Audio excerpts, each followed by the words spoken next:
করছিল। তো এই মুবারক করিম এরকম গোলাম, মালিকের অনেক বাগ বাগান সম্পত্তি আছে, এক এক এলাকার দায়িত্ব এক একজনকে দিয়েছে। খেজুর বাগানের দায়িত্ব একজনের, পেয়ারা বাগানের দায়িত্ব একজনের, আঙ্গুর বাগানের দায়িত্বে মালি আলাদা, একটা বাগান আনার বাগান, এই আনার বাগানের দায়িত্ব দিয়েছে মুবারক করিম রে। একটা না 20 বছর ছেলেবেলায় দিয়েছে, এই অবস্থায় একেবারে ফুল যুবক হয়ে গেছে। এখন 20 বছর পরে মালিক অন্য অন্য বাগান ঘুরে দেখে, আজকে খেয়াল করছে যে মুবারক করিমের বাগানটা একটু দেখে আসি। এদিক মনে রাখবেন, মুবারক করিমের বাগানে যাই। তো মুবারক করিমের বাগানে যে বলছে মুবারক লাব্বাইক ইয়া রাব্বি, আরবে রব কয় মালিক আমি আসছি হাজির।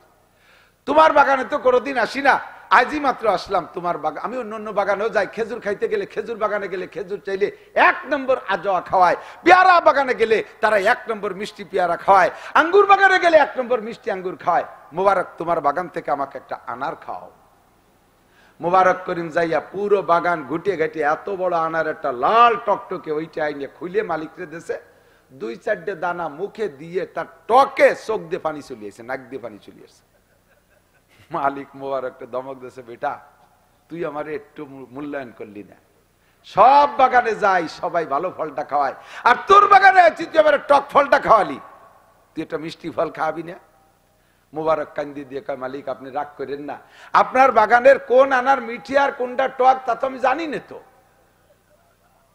20 বছর আমি তো কোনদিন জানি না যে বাগানের কোনটা মিঠে কোনটা টক। কেন তুই খাসনি? কাকা আপনি, আমি তো খাইতে কর নাই তো, আপনি তো আমার পাহারা দিতে কইছেন, আর আমার পাহারা গার্ডের দায়িত্ব দিয়েছেন, তার মানে অন্য কেউ যেন নষ্ট খেয়ানত না করে, আর আমিও আমার যেন খেয়ানত না করাই, সব খেয়ানতের থেকেই তো পাহারা দেওয়ার দায়িত্ব আমাকে দিয়েছেন। মুবারক করিমের মালিক কই মুবারক আমি তো জীবনে আসি না, আর তোর মালিক তোর বাগানে কেউ রে পাঠাইও না তোরে গার্ড দেওয়ার জন্য, তুই যদি আড়ালে খাইস তাহলে দেখবে কে? মুবারক করিম কয় মালিক বাগানের মালিকও আল্লাহ, আপনার মালিকও আল্লাহ, আমার মালিকও আল্লাহ, আনারের মালিকও আল্লাহ। আপনি যদিও না থাকেন, আনারে হাত দেওয়ার সঙ্গে সঙ্গে আসল মালিক দেখে, আর আমি সেখান থেকে আনার তুলতে পারি না। মালিক খুশি হইয়া একেবারে কান্নার ভিতর দিয়ে খুশি হয়ে কয় মুবারক তোর মতো বোঝর ঘরে গোলাম বানায় আটকায় রাখছি, আল্লাহর কাছে আমার জবাব দেয়া লাগবে, আজকে থেকে তোরে চির আজাদ করে দিলাম, তুই স্বাধীন। মালিক বাড়ি যায় স্ত্রীকে বলতেছে আজকে একটা ভালো কাজ করে আসছি। কি করছেন? মুবারক করিম রে আজাদ করে দিছি। তার এই আখলাক, তার এই তাকওয়ার ভিত্তিতে আমি আর তারে রাখতে পারলাম না, তার আজাদ করে দিছি। স্ত্রী কান্দি দিয়েছে, আপনার ধন সম্পদ কিছু থাকবে না, সব চোর চুট্টায় ভরা, এক মুবারক করিমের তাকওয়ার বদৌলতে আল্লাহ তাআলা আপনার সম্পদ বাড়াই দিয়ে যাচ্ছে, আর তারে দেশেন আজাদ করে ও যাবেনে চলিয়া আজকে থেকে ধন সম্পদে ধস লেগে যাবে, আর সর্বনাশ করছে। তাড়াতাড়ি মুবারকের ঠেকানো যায় কিভাবে তাই দেখেন। মালিক চলে গেছে, যে বলছে মুবারক সুম্মা ক্বালা আল্লাহু তাআলা ইন্না আকরামাকুম ইনদাল্লাহি আতকাকুম ওয়া ক্বালা তাআলা ফামান যুহজিহা আনিন নারি ওয়া উদখিলাল জান্নাতা ফাকাদ ফাজ সাদাকাল্লাহু মাওলানাল আযীম সুবহানাকা লা ইলমা লানা ইল্লা মা 'আল্লামতানা ইন্নাকা আনতাল আলীমুল হাকীম জাযাল্লাহু আন্না মুহাম্মাদাম মা হুয়া আহলুহু সুবহানাল্লাহি ওয়া বিহামদিহি সুবহানাল্লাহিল আযীম রাব্বি ইশরাহ লি সাদরি ওয়া ইয়াসসির লি আমরি واحلل عقدة من لساني يفقه قولي رب زدني علما اللهم أرنا الحق حقا وارزقنا اتباعه وأرنا الباطل باطلا وارزقنا اجتنابه আল্লাহুম্মা বারিক লানা ফি রজব ওয়া শাবান ওয়া বাল্লিগনা রমাদান। সকলে বলি আমিন। মোহাব্বতের সাথে জবান খুলে সকলেই পড়বো, কেউ পড়বো কেউ শুনবো চুপ করে তা নয়। হাদিস আসছে যে পড়বে তাকেই ফজিলত দেওয়া হবে। নবী আলাইহিস সালাতু ওয়াস সালাম বলেন, মান সাল্লা আলাইহি মাররা সাল্লাল্লাহু আলাইহি আশারা মাররা। যে নবী আলাইহিস সালাতু ওয়াস সালামের উপরে একবার দুরূদ শরীফ পড়ে আল্লাহ তাআলা তার উপরে 10টি রহমত নাজিল করে। এই হাদিসেরই অন্য অংশ, তার আমল নামা থেকে 10টি গুনাহও মাফ করে দেওয়া হয়। নগদে আমল নামায় 10টি নেকিও লিখে দেওয়া হয় যে পড়বে তার উপরে। মাহফিলের শেষ প্রান্তে চলে আসছি, দোয়া হবে, দোয়ার আগেও পরে দুরূদ শরীফ পড়লে দোয়া কবুল হয়। এই জন্য আমরা আগের দুরূদ শরীফটা একটু আগেই পড়ে নেই। আল্লাহুম্মা সাল্লি আলা মুহাম্মাদিন ওয়া আলা আলি মুহাম্মাদ কামা সাল্লাইতা আলা ইব্রাহিম ওয়া আলা আলি ইব্রাহিম ইন্নাকা হামিদুম মাজিদ। আল্লাহুম্মা বারিক আলা মুহাম্মাদিন ওয়া আলা আলি মুহাম্মাদ কামা বারাকতা আলা ইব্রাহিম ওয়া আলা আলি ইব্রাহিম ইন্নাকা হামিদুম মাজিদ।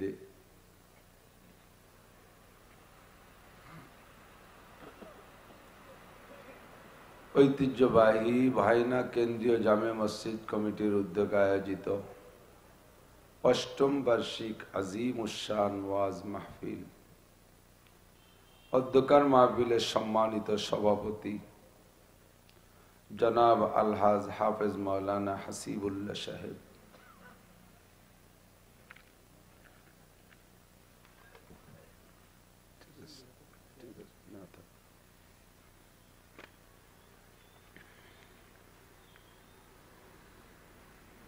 এতক্ষণ পর্যন্ত বয়ান করেছেন আহলে হক উলামায়ে কেরাম।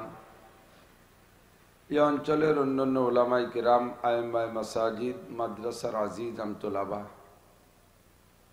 স্থানীয় সম্মানিত গণ্যমান্য ব্যক্তিবর্গ, প্রাণপ্রিয় দেশবাসী, পর্দার আড়ালে বসে থাকা মা ও বোনেরা, কনকনে শীত যাকে বলে সেই শীত চলতেছে। এই কনকনে শীতের রাত্রে আমরা ধনী গরিব যেই যে হালাতে আসি, প্রত্যেকেরই রাত কাটানোর মতো পর্যাপ্ত পরিমাণ ব্যবস্থা নিয়ে মোটামুটি একটু আরামের বিছানা তৈরি করেই আমরা থাকি। জাহান্নামের প্রচন্ড ঠান্ডা, জাহান্নামের প্রচন্ড গরম, এই সাজা শাস্তিকে ভয় পেয়ে দুনিয়ার কিছুক্ষণের আরামকে ছেড়ে দিয়ে আর এই প্রচন্ড ঠান্ডাকে উপেক্ষা করে রাতের এতক্ষণ পর্যন্ত আল্লাহ পাক আমাদেরকে বসে থাকার তৌফিক দিয়েছেন। একমাত্র জান্নাতের আশায়, জাহান্নামের ভয়ে, সওয়াবের আশায়, গুনার ভয়ে, একটু হিদায়েতের আশায়, গুমরাহির ভয়ে, শিরিক ও কুফর মুক্ত ঈমান গড়ার লক্ষ্যে আল্লাহর ভয়, জাহান্নামের ভয়, কবর আযাবের ভয়, পুলসিরাতের ভয়, ময়দানে মাহশারের ভয় অন্তরে সেট করার জন্য আর বেদাত মুক্ত সুন্নতি আমলের প্রশিক্ষণ নেওয়াও দেওয়ার জন্যই আল্লাহ পাক আমাদেরকে ডেকে নিয়ে আসছেন। শুকর আদায় করি আলহামদুলিল্লাহ। মাগুরা জেলা সদর, আশপাশে যেগুলো জেলা আছে আমাদের, তন্মধ্যে মাগুরা জেলাটার ফিল্ডটা অনেক সুন্দর, রাস্তাঘাট প্রশস্ত, মানুষের মন মানসিকতা ভালো। আজ থেকে প্রায় 22-23 বছর আগের থেকে মাগুরা আসা যাওয়া করে এই মাহফিলের নামে। আমি এই রকম অল্প উপস্থিতি কোথাও পাইনি। এটা অন্য কোনো সমস্যা না, একমাত্র প্রচন্ড শীতের সমস্যা। শুধু এখানে নয়, আমার আরো যে সকল মাহফিলে লোক বেশি হয় সব জায়গায় এখন লোক কমে গেছে। খুব বেশি শীত, ঘর থেকে বেরোইতে পারে না। আর ওয়াজের শ্রোতা বেশিরভাগ তো বুড়ো মানুষ, সে বুড়োরাই বেরই হতে পারতেছে না। শ্রোতা পাবো কোন জায়গা? অল্প হাতে মোটেই দুঃখ না, কষ্ট না। কুরআনে কারীমের ভাষ্য আল্লাহ পাক বলেন, কামিন ফিয়াতিন কালিলাতিন গালাবাত ফিয়াতান কাসীরাতান বিইذনিল্লাহ। অনেক সময় দেখা যায় অধিক সংখ্যক মানুষের চেয়ে অল্প সংখ্যক মানুষ, অধিক সংখ্যক মানুষের কাছে অল্প সংখ্যক মানুষ বিজয় লাভ করে। বদরের যুদ্ধে কাফেরদের সংখ্যা 1000, মুসলমান 313। 300 জানা আছে সংখ্যাটা? সর্বকালেই যুদ্ধের পরিস্থিতি এরকম, মুসলমান কম থাকে, কাফের বেশি থাকে। তো সব যুদ্ধে যে কাফেররা যেতে তা না, বরঞ্চ বেশিরভাগ যুদ্ধেই মুসলমান বিজয়ী লাভ করেছে। 313 জন কি হেরে গেছে না জিতে গেছিল? আপনাদের কি জানা আছে? জিতে গেছে না? 1000 হেরে গেছে। অল্প কয়েকজন মানুষ সামনে বসা আছেন, যে কথাগুলো ওলামায়ে কেরাম বলছে শুনেছেন। এই অল্প কয়েকজন যদি আমল করেন, 1 লক্ষ মানুষ নিয়ে বয়ান করলাম কিন্তু একজন মানুষ আমল করলো না, তার চাইতে আমাদের এই ছোট মাহফিল, যেটা শ্রোতারা সকলে কথাগুলো শুনে আমল করছে, এই মাহফিলটার গুরুত্ব আল্লাহর কাছে বেশি। পাশাপাশি আপনারাও খুশি হবেন, এই যে প্রায় শহর অঞ্চলে তো আছে, প্রত্যেক বাড়ি তো উপরে পানির ট্যাঙ্কি আছে না? পানির ট্যাঙ্কি 500 লিটার, 1000 লিটার, 1500 লিটার, 2000 লিটারের ট্যাঙ্কি আছে। 1000 লিটারেরটা দিয়ে আমি হিসাব এটা মিলাই একটা সমীকরণ করি। 1000 লিটার ট্যাঙ্কি ভরা পানি আছে, ওই পানি যদি একজন মানুষ ব্যবহার করে তাহলে ওই লোকটার ভাগে 1000 লিটারই পড়বে, ঠিক না? যদি ওই পানি 2 জনে ব্যবহার করে, যদি ওই পানি 4 জনে ব্যবহার করে 250 লিটার। ওই পানি যদি 1000 জনে ব্যবহার করে 1 কেজি 1 লিটার করে ভাগে পায়। 2000 লোকে নিলি 500 গ্রাম, আধা কেজি, ঠিক না? তো আমরা উলামায়ে কিরাম একটা পরিমাণ মতো টাঙ্কি নিয়ে এসে ওয়াজে বসি, এ যদি অল্প কয়েকজনে ভাগ করে নেন তাহলে ভাগে বেশি পাবেন, পানির ট্যাঙ্কি ভাগের মতো। এ যদি লাখ খানিক মানুষের মধ্যে ভাগ করি তাহলে তো অল্প একটু ভাগে পাবেন। তো আপনারা কম হওয়াতে আপনারা খুশি হবেন, বলেন আলহামদুলিল্লাহ। অনেক লোক না হওয়াতে আমাদের কোনো দুঃখ নেই। আর 22-23 বছর ধরিয়া 2000 সালের থেকে আসা শুরু করছি, 2000 সালের থেকে আজকে 24 সাল শুরু হয়েছে, গড়ে 24 বছরই ধরে নিয়ে যায়। সিজন তো একটা মুস্তাকিল। এতদিন পর্যন্ত ওয়াজ করতে করতে আমার টাঙ্কিতে যা ছিল সব মাগুরা লাগে দেওয়া হয়ে গেছে।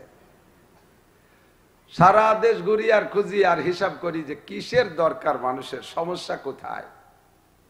রোগ তো সব এক সাইজ না, কতক্ষণ মাথায় কুরল দিয়ে বাড়ি লাগছে, বাড়ি বাড়ি পিঠে পিঠে হয় না এদিক মাঝে মাঝে, সাবলির বাড়ি লাগছে মাথার এর মাঝখানে। মাথা ফাইটা গেছে, নাক দিয়ে মুখ দিয়ে কান দিয়ে রক্ত বেরোচ্ছে, বমি করতেছে, রক্ত বমি। মাগুরার ডাক্তার ভয় পেয়ে গেছে, এটা আমাদের দ্বারা সম্ভব না, খুলনা নিয়ে যান। খুলনা 250 বেড আবু নাসেরের সব ডাক্তার দেখে ভয় পাইছে, কয় সম্ভব না, ঢাকা নিয়ে যান। মুহূর্তের মধ্যে পয়সাওয়ালা পাল্টি হেলিকপ্টারে ঢাকা নিয়ে গেছে। ঢাকা নেওয়ার পরে পিজি হাসপাতাল সহ বড় বড় ডাক্তার, পয়সাওয়ালা মানুষ, মুহূর্তের ভিতরে 20-22 জন ডাক্তার সংগ্রহ করে ফেলাইছে। ডাক্তাররা রুগীরে মাঝখানে বসে বোর্ড বসছে, কি করা যায়, আমরা কি রাখবো নাকি, পয়সা আছে, পাসপোর্টও করা আছে, 100টাই সিঙ্গাপুর পাঠাই দেবো, কি করব। পার্টিও তো রাজনৈতিক পার্টি, আমলিগির লোক, যদি হাতে মরিয়ে যায় শেষে না কোন বেকায়দায় ফেলাই দিয়েছে, রাখবো না অন্য জায়গায় ট্রান্সফার করবো, এই দড়ি দরবার চলতেছে। এর ভিতরে একজন ডাক্তারের দেশে যে আমরা বোর্ড করে মশওয়ারা করি আর আপনি রোগীর বর্তমান হালাত পর্যবেক্ষণ করতে থাকেন, দেখেন কি অবস্থা। আপাতত কি চিকিৎসা দেওয়া যায়। তো যে ডাক্তারে পাঠাইছে ওই ডাক্তার আবার চর্ম ডাক্তার, স্কিন বিশেষজ্ঞ। উনি যাইয়া রোগীর আদ্যপান্ত তদন্ত করে দেখে মাথা তো ফাটছে কিন্তু তার বগলে চুলকনি, এই রানে দাউদ হইছে, পিটি খাইজনি, এই 3-4 জায়গা চর্মরোগ। উনি এসে বলতেছে স্যার বিদেশে পাঠান, পরে পাঠান। এ মাথার চিকিৎসা আজকে বাড়ি লাগছে তো 2 দিন পরে হোক। আমি তো চর্মরোগ বিশেষজ্ঞ, আমি খুব ভালো জানি এই চর্মরোগ বহুত বড় একটা খারাপ জিনিস। এ কতদিন ধরে চুল করছে আল্লাহ জানে। এ যদি আর থাকে কিছুদিন, ওর কিডনি নষ্ট করবে, ব্লাড ক্যান্সার করবে, ওর ইত্যাদি ক্ষতি করে ফেলবে। স্যার মাথায় বাড়ি থাক, আগে চর্মরোগে মলম দেই আমরা। বক্তাও খুব সুন্দর, এমন সুন্দর করে বুঝাইছে ডাক্তার, সব ডাক্তার হাইর মানে গেছে। তাই নাও সবাই মলম মাখাও চর্মরোগে। ঘন্টা খানিক মলম মাখাতি মাখাতি মাথার চিকিৎসার কোনো খেয়াল নেই, রুগী শেষ। এই 22 জনরে ধরে ভাসি দিতে হবে না ডাক্তার?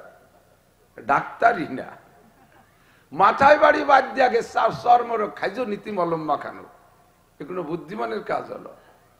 ঘুরি আর খুঁজি আর দেখি আল্লাহ তাআলা তো আমাদের এই জগতের ডাক্তার বানায় পাঠাইছে। ডাক্তারেরও যে রোগ হয় না তা না, ডাক্তারও মরে না তা না। এর রোগ আপনাদের রোগের চিকিৎসা আমরা করি, ও রোগ আমারও নাই তা না। আমি প্রত্যেকটা ওয়াজ করার সময় খেয়াল করি ওয়াজটা আগে আমি নিজে শুনবো। আমি যে কথাটা বলতেছি সেটা তো আমার কানে আগে যাচ্ছে। আল্লাহ যেন আমাকে আমল করার তৌফিক দান করে, বলে না আমি। এবং উম্মতের আগে চুলকনি 5টার চাইতে মাথায় বাড়িটা ঠেকাতে হবে আগে। কথা কন না কেন? মাথায় বাড়িটা ঠেকাইতে হবে আগে। সমাজে আমাদের বাংলা পরিভাষাও 3টে শব্দের খুব প্রচলন আছে। 3টে জিনিসকে সকলে আমরা গুরুত্ব দেই। একটা হলো শান্তি, বলেন চান না শান্তি? অশান্তি কেউ চায়? কোন প্রকার অশান্তি চান? জাল্লা আমি 60 বছর সুস্থ আছি, কাল সকালের থেকে যেন আমার ডায়াবেটিস হয়, এ কি কেউ কয় কোনোদিনও মোনাজাতে? আল্লাহ এই 80 বছর বয়স পর্যন্ত ভালোই দেখতেছি চোখে, সকালের থেকে যেন চোখ দুটো কানা হয়ে যায়, মোনাজাতে কেউ কয়? আমার স্ত্রী আমাকে অত্যন্ত ভালোবাসে, কাল সকাল থেকে যেন স্ত্রী আমার জুতো দিয়ে পিটিয়ে, এ মোনাজাত কেউ করে কোনোদিনও? আল্লাহ 10 খান গাড়ি আমার যশোর যায়, কালকে যেন দিনে দিন 5 খান গাড়ি অ্যাক্সিডেন্ট করে শেষ হয়ে যায়, এ কেউ কয়? আল্লাহ নির্বাচনে দাঁড়াইছে, আমিও দাঁড়াইছি, আমার প্রতিবেশী ভাইও দাঁড়াইছে, আমি যদি জিতে যাই, ও যদি হারিয়ে যায় তাহলে ওর মন খারাপ হবে। আল্লাহ তুমি আমারে হারাই দিও, আমার বাইরে জিতে দিও, এ কেউ কয় কোনোদিনও? যেভাবে হোক নিজেরটাই সবাই চায়, নিজের জয় নিজের সফলতা সকলে চায়। এবং শান্তি চাইবেন, আল্লাহ শিখাই দিয়েছে, মুনাজাত শিখাই দিয়েছে, কোরআন শরীফের মধ্যে আছে। কি বলবেন? রব্বানা আতিনা ফিদ দুনিয়া হাসানা, রব্বানা আতিনা ফিদ দুনিয়া হাসানা ওয়া ফিল আখিরাতি হাসানা ওয়া কিনা আযাবান নার। আল্লামা জালালউদ্দিন রুমি রাহমাতুল্লাহ আলাইহি মসনবী শরীফের ভিতরে এই আয়াতের তরজমা তার ভাষায় শের দিয়ে বলেন, আতিনা ফি দারে দুনিয়া না হাসান, আতিনা ফি দারে দুনিয়া না হাসান, আতিনা ফি দারে উকবা না হাসান। রব্বুল আলামিন দুনিয়ায় অশান্তি চাই না, আখিরাতেও শান্তি চাই না, কোন কালে আমি অশান্তি চাই না, উভয় জগতের শান্তি চাই, উভয় জগতে হাসতে চাই, আমি কোন জগতে কানতে রাজি না। তোমার ভান্ডার এত সংকীর্ণ নয় যে কেউ কে দুনিয়ায় সুখ শান্তি দিলে আখিরাতে তোমার সুখ শান্তিতে কম আর কম থাকবে, কম পড়ে যাবে এমন নয়। আমার দিক দুনিয়ায় কেউ যদি আল্লাহ পাক সারা দুনিয়ার মালিক বানায় দেয়, ওই লোকটা যদি ইমানদার হয়, ওই লোকটা যদি নামাজি হয়, ওই লোকটা যদি হাজি হয়, ওই লোকটা যদি মুজাক্কি যাকাত পরিশোধ করে সঠিকভাবে, ওই লোকটা যদি ধর্মের সব কাজ করে, তাহাজ্জুদ গুজার হয়, আওয়াবিন গুজার হয়, চাষ গুজার হয়, তবলিগের কাজ করে, তিলাওয়াত করে, পর্দা করে, হারামের কাছেও যায় না, হালালকে বর্জন করে, এক কথায় শরীয়তের সকল বিধিবিধানকে বাস্তবায়ন করে, আবার লোকটা সারা দুনিয়া সম্পূর্ণ সম্পদের মালিক, দুনিয়ায় ভোগ সম্পূর্ণ করেছে, 50 তলা দালানে বসবাস করে, এসি এয়ার কন্ডিশনের মধ্যে থাকে, ডেলি নতুন এক সেট নতুন কাপড় পরে, বিশ্বের সর্বশ্রেষ্ঠ দামি কাপড় পরে, 3 কোটি টাকা দামের জুতা পরে, আরে 2-5 কোটি টাকার কলম দেশে লেখালেখি করে, সব তার অত্যাধুনিক, বিশ্বের শ্রেষ্ঠ অত্যাধুনিক গাড়ি ব্যবহার করে 4-500, সমস্ত গাড়ির ভিতরে 4-5 মণ স্বর্ণ আছে, কোনোটাই কম নাই, সবকিছু এমন দামি দামি অত্যাধুনিক ব্যবহার করে। তবে লোকটা 1 নম্বর আল্লাহওয়ালা, ওই লোকটা দুনিয়ার এত ব্যবহার করেছে, এত ভোগ করেছে, ইমানের সাথে যদি ওর মরণ হয়, কিয়ামতে আল্লাহ পাক তাকে বলবে না, বান্দা আমার গোডাউন খালি হয়ে গেছে, তোমার দুনিয়ায় সব দিয়েছি, এখন তুমি কিছু পাইবা না। আমার আল্লাহ পাকের গোডাউন এইরকম সংকীর্ণ না। আমি দুনিয়ারও শান্তি চাই, আমি আখিরাতেরও, কি চান না আপনারা? কেউ বলবেন না জাহান্নামের আগুন মাবুদ সইতে পারবো না, দুনিয়াতে নৌকা দাইয়া আখেরে কাদাইও না। এই মুনাজাত কখনো কেউ করবেন না। দুনিয়ায় যদি আল্লাহর কাছে কান্না চান, আল্লাহ এমন কাঁদান কাঁদাইতে পারে, এমন কাঁদান কাঁদাইতে পারে, আপনি কান্না করে শেষ করতে পারবেন না, আপনি ঈমান পর্যন্ত ধরে রাখতে পারবেন না। কান্না যদি আল্লাহর কাছ থেকে চাইয়ে নেন, মামলা দিয়ে কান্না কাঁদাবে, হামলা দিয়ে কাঁদাবে, রোগ দিয়ে কাঁদাবে, শোক দিয়ে কাঁদাবে, অর্থনীতি দণ্ডি দিয়ে কাঁদাইবে, সন্তান দিয়ে কাঁদাবে, বউ বাচ্চা দিয়ে কাঁদাবে, প্রতিবেশী দিয়ে কাঁদাবে, পুলিশ দিয়ে কাঁদাবে, বিচারক দিয়ে কাঁদাবে, সরকার দিয়ে কাঁদাবে। হাজারো রকম কান্না কাঁদানোর ব্যবস্থা আল্লাহ পাকের কাছে আছে। আপনি যদি বলেন রব্বা আল্লাহ দুনিয়াতে নেও কাঁদাইয়া, কোন সময় এই গজলটা কবুল হয়ে যাবে, এবার কাঁদানো শুরু হয়ে যাবে, কাঁদুও ছাড়তে পারবেন না। কেন কাঁদবো আমি, কেন কাঁদবো আমি, কেন দুনিয়ার কষ্ট করবো, আমি রাজি না। আপনারা কেউ রাজি থাকলে সে কইতে পারেন আমি রাজি না। হযরত উসমান গনি রাদিয়াল্লাহু তাআলা আনহু খানা খাইতে বসতেন 15-20 প্রকারের তরকারি নিয়ে। ধনী মানুষ তো, বাজার ঘাট করতেন, খুব প্রশস্ত মনের মানুষ ছিলেন। শুধু নিজে খাইতেন না, অন্যকে খাইতেন। হুব্বি বিলাইমিনাদ দুনিয়া সালাস, এই দুনিয়ায় 3টা জিনিস আমার ভালো লাগে। 1 নম্বরে ইতআমুল জিয়ান, নিজে তো খাবো, ক্ষুধার্তকে দেখে দেখে খাওয়াইতে ভালো লাগে।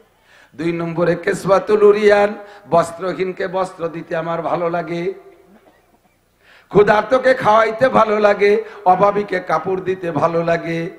ওয়া তেলাওয়াতুল কুরআন, আর কুরআন শরীফ তেলাওয়াত করতে ভালো লাগে। আশেকে কুরআন ছিলেন হযরত উসমান গনি। আল্লাহ পাক তার মৃত্যুটাও করেছেন সেইভাবে, জীবন ভরে কোরআনকে তেলাওয়াত করে, মহব্বত করে, ভালোবাসে। এই কোরআন তেলাওয়াতের ভিতর দিয়ে তার শাহাদত হয়ে গেছে। তেলাওয়াত করতেছিলেন মসজিদে, ওই অবস্থায় সে তাকে হত্যা করিতেছে, শহীদ হয়ে গেছে। হযরত উসমান গনি দিতেনও যেমন, খাইতেনও তেমন। 15-20 প্রকার তরকারি নিয়ে বসতেন। ইতিমধ্যে যদি একজন কেউ বলছে হযরত আবু বকর তো এত খাই নাই, ওমর তো এরকম খাই নাই, আপনি এত বেশি খান কেন? ওই দাও, ওই কজনে দাও, তোকে কজনের আব্বা মা যদি ভালো হয় তালি বয়, আর যদি বাদামি হয় তালি ওই তালুতি থাক, যা, বেশি আর কিছু করলাম না। আকাম করিস রে, বসবো যে তোকে মা বাবা খারাপ, অত দূর গালি নিস নিয়া, মাঠেই শেষ করে দে।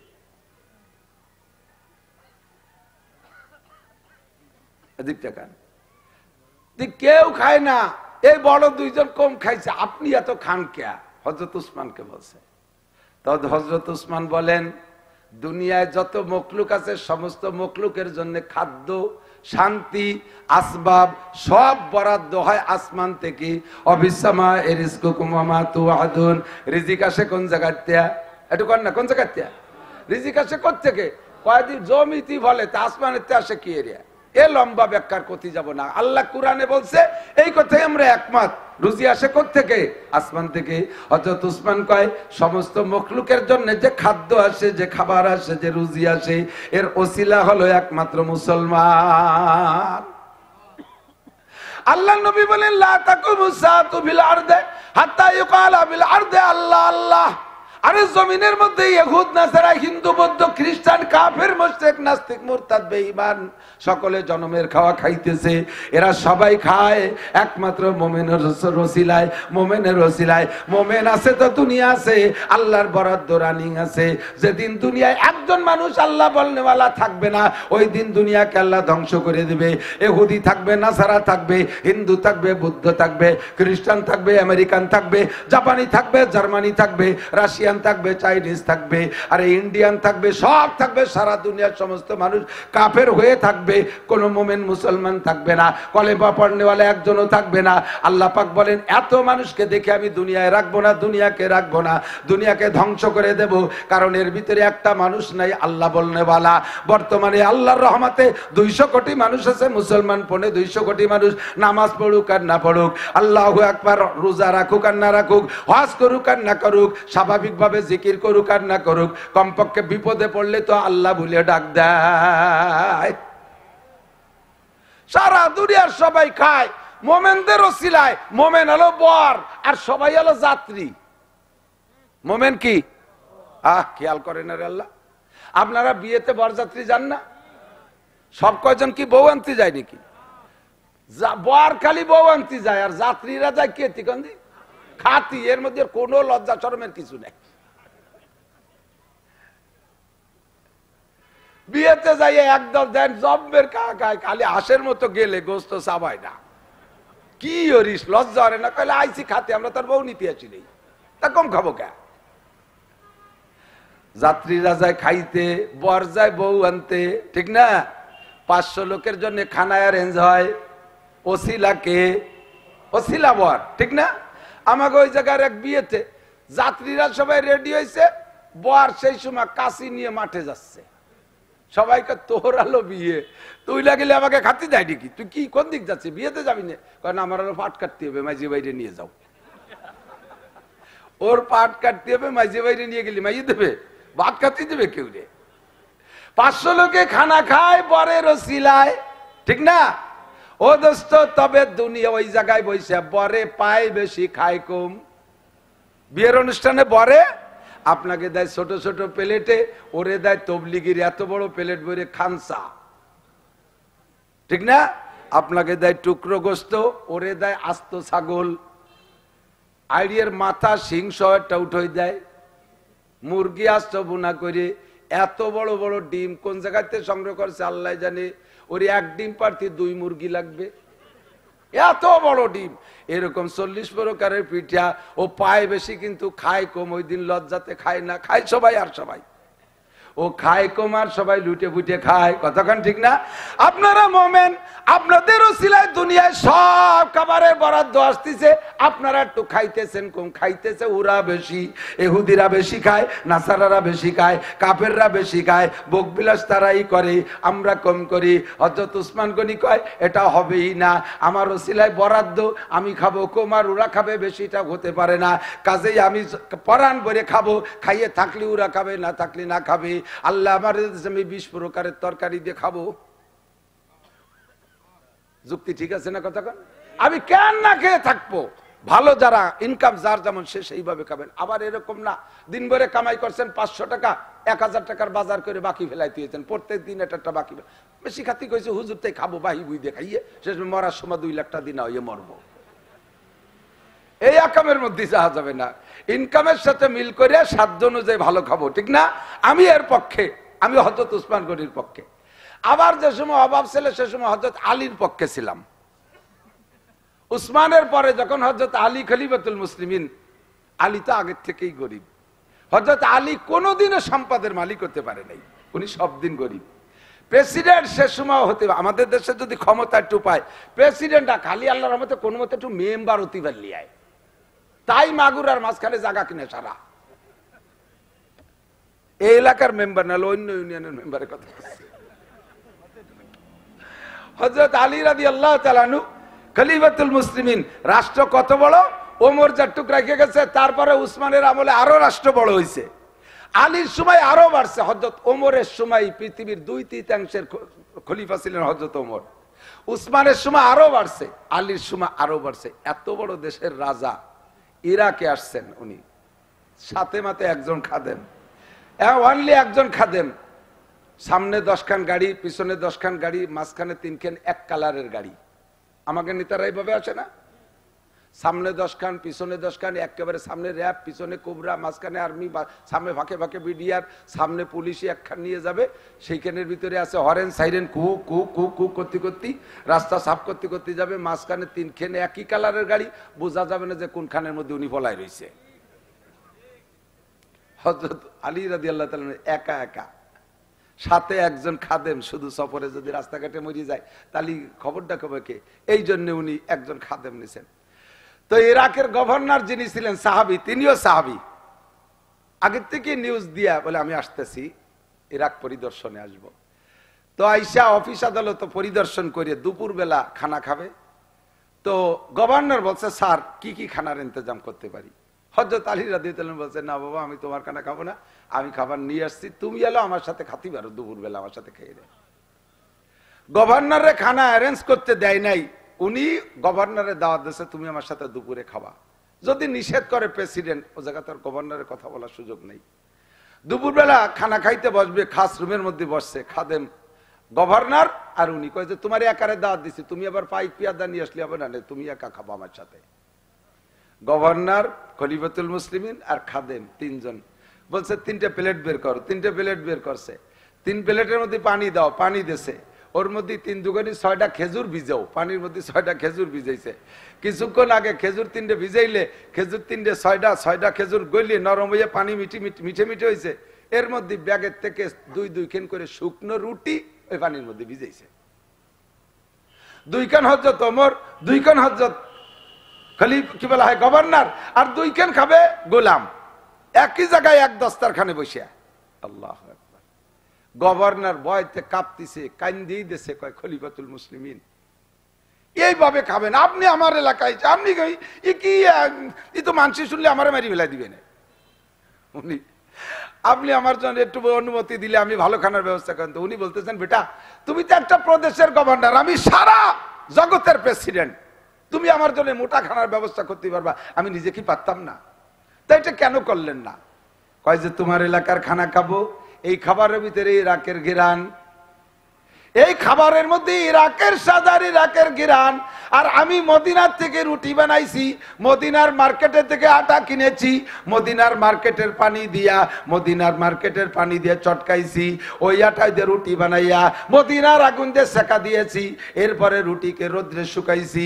আরে মদিনার পানি, মদিনার আটা, মদিনার বাতাস, মদিনার রোদ্রু, এর ভিতরে মদিনাওয়ালা বিশ্বনবী মুহাম্মদুর রাসূলুল্লাহ সাল্লাল্লাহু আলাইহি ওয়াসাল্লামের ঘিরান এই রুটির মধ্যে ঢুকছে। আমি বিশ্বের যে জায়গা যাই এই রুটি নিয়ে যাই, ওই রুটি খাই আর মদিনাওয়ালার ঘিরান পাই।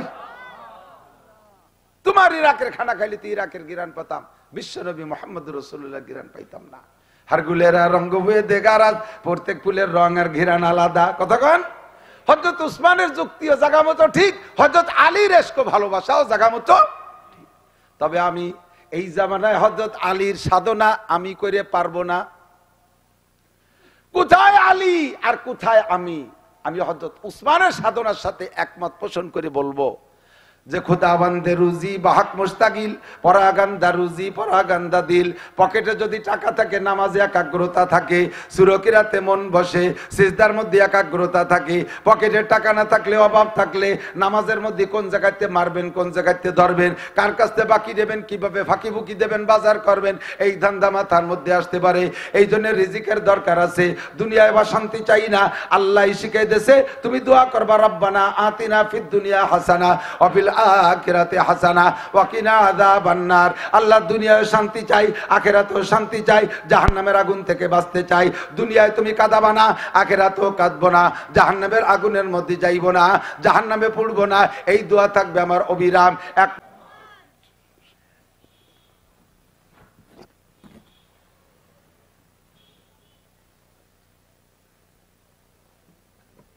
শান্তি, সম্মান, আর একটা হলো সফলতা। কোরআন শরীফে আসছে, আর আমরা ওই ভাষা 3টে ব্যবহার করি না, শান্তি, সম্মান, সফলতা। ঠিক আছে তো? শান্তি চান? কথা কয় না, একটু কইলে আল্লাহ যদি কয়রা শান্তি চায়, ফেরেশতা ওকে শান্তি দে, আল্লাহ যদি দিয়ে দেয় তা অসুবিধা কি? শান্তি চান, সম্মান চান, সফলতা চান, পাবেন কোথায়? দুনিয়ার কোন জায়গা নাই, একমাত্র কোরআনের পরামর্শের মধ্যে আছে। আল্লাহ পাক রব্বুল আলামিন বলেন, নাসির তুমি বলে দাও, ওয়ালাউ আন্না হালাল কুরা আমানু ওয়াত্তাকাও, যদি শান্তি পাইতে চাও তাহলে বলে দাও, গ্রামবাসী, এলাকাবাসী, দেশের জনগণ যদি আমি আল্লাহকে বিশ্বাস করে, আমার প্রতি পাক্কা ঈমান আনে, ওয়াত্তাকাও, আর 2 নম্বর আমি আল্লাহকে ভয় করে। এদিক লক্ষ্য করতে হবে, আল্লাহকে বিশ্বাস, আল্লাহকে ভয়, আল্লাহকে বিশ্বাস, আল্লাহকে ভয়। যদি মাত্র 2টে জিনিস আল্লাহকে দেন, আল্লাহ কয় লাফাতাহনা আলাইহিম বারাকাতিম মিনাস সামাই ওয়াল আরদ, আসমান থেকে আর জমিন থেকে শান্তি আর রহমত আর বরকতের সব দরজা খুলে দেব। এটা শুধু আমার এই কোরআনের তরজমান পর নির্ভর করে চুপ করে থাকেন না, বাস্তবে আমি হাজারো বাক্যে যে দেখাই দিতে পারবো।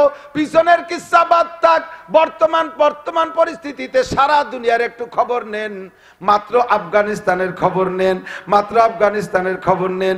40টা বছর, 20 বছর রাশিয়ার সাথে যুদ্ধ করেছে, 20 বছর ন্যাটোর সাথে, 42টে অমুসলিম, 42টে শক্তিধর দেশের সাথে লড়াই করেছে। আমেরিকা, ব্রিটেন, পশ্চিমাদের সাথে লড়াই করেছে।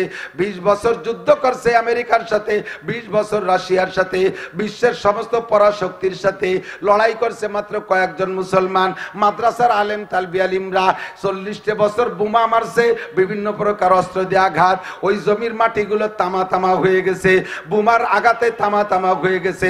বাতাসের ভিতরে 24 ঘন্টা বারুদের গন্ধ, বিল্ডিং গুলো তছনছ হয়ে গেছে, মানুষের গায়ে পর্যন্ত বারুদের গন্ধ। ওরে আফগানিস্তানের মানুষের ঢেকুর ছাড়লে ঢেকুরের মধ্যে বারুদের গন্ধ আসে, জমিনের উর্বর শক্তি শেষ হয়ে গেছে। এবার আল্লাহর রহমতে ওই কয় মৌলবীর আন্দোলনে রাশিয়া তাড়া খাইছে আগে, এরপরে নেটো বাহিনী তাড়া খাইয়া জুতোর মালা গলায় নিয়া একেবারে পরনের কাপড়ও পরতে সুযোগ পাই নাই, হাজার হাজার কোটি টাকার অস্ত্র ফেলাই রাইখা তারা যার যার দেশে গোটায় পালায় চলে গেছে। আল্লাহর রহমতে মৌলবীদের হাতে আসছে রাষ্ট্র। এই মৌলবীরা এই দুইটা কথাকে বাস্তবায়ন করছে, মুসলমানের অন্তরে আল্লাহর বিশ্বাস পরিপূর্ণ তৈরি করার চেষ্টা করছে, আর আল্লাহর ভয় সৃষ্টি করেছে। নামাজ পড়া লাগবে, পর্দা করা লাগবে, সুদ খাইতে পারবা না, ঘুষ খাইতে পারবা না, চুরি করতে পারবা না, জেনা করলে পাথর মারা, আরে অবিবাহিত হইলে চাবুক মারা, বিবাহিত জেনা করলে পাথর মেরে শেষ করে দেওয়া, খুনের পরিবর্তে খুন জবাই করে দেওয়া, চোরের চোরের বিচার,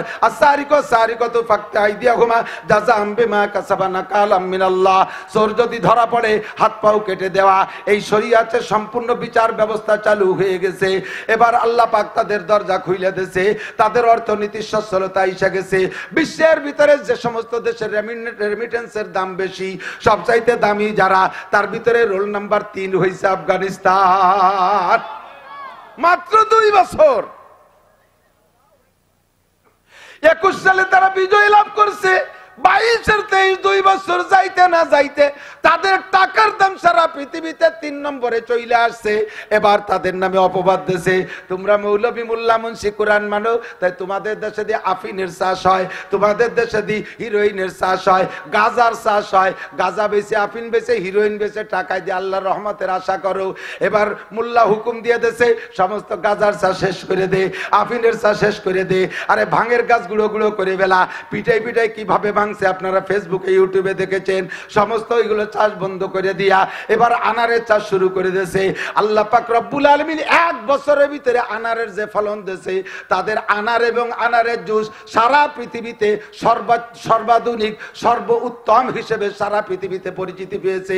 কোটি কোটি টাকা আল্লাহর রহমতে এর মাধ্যমে তাদেরকে আল্লাহ তাআলা দিয়ে যাচ্ছে। একটু কন্যা সুবহানাল্লাহ।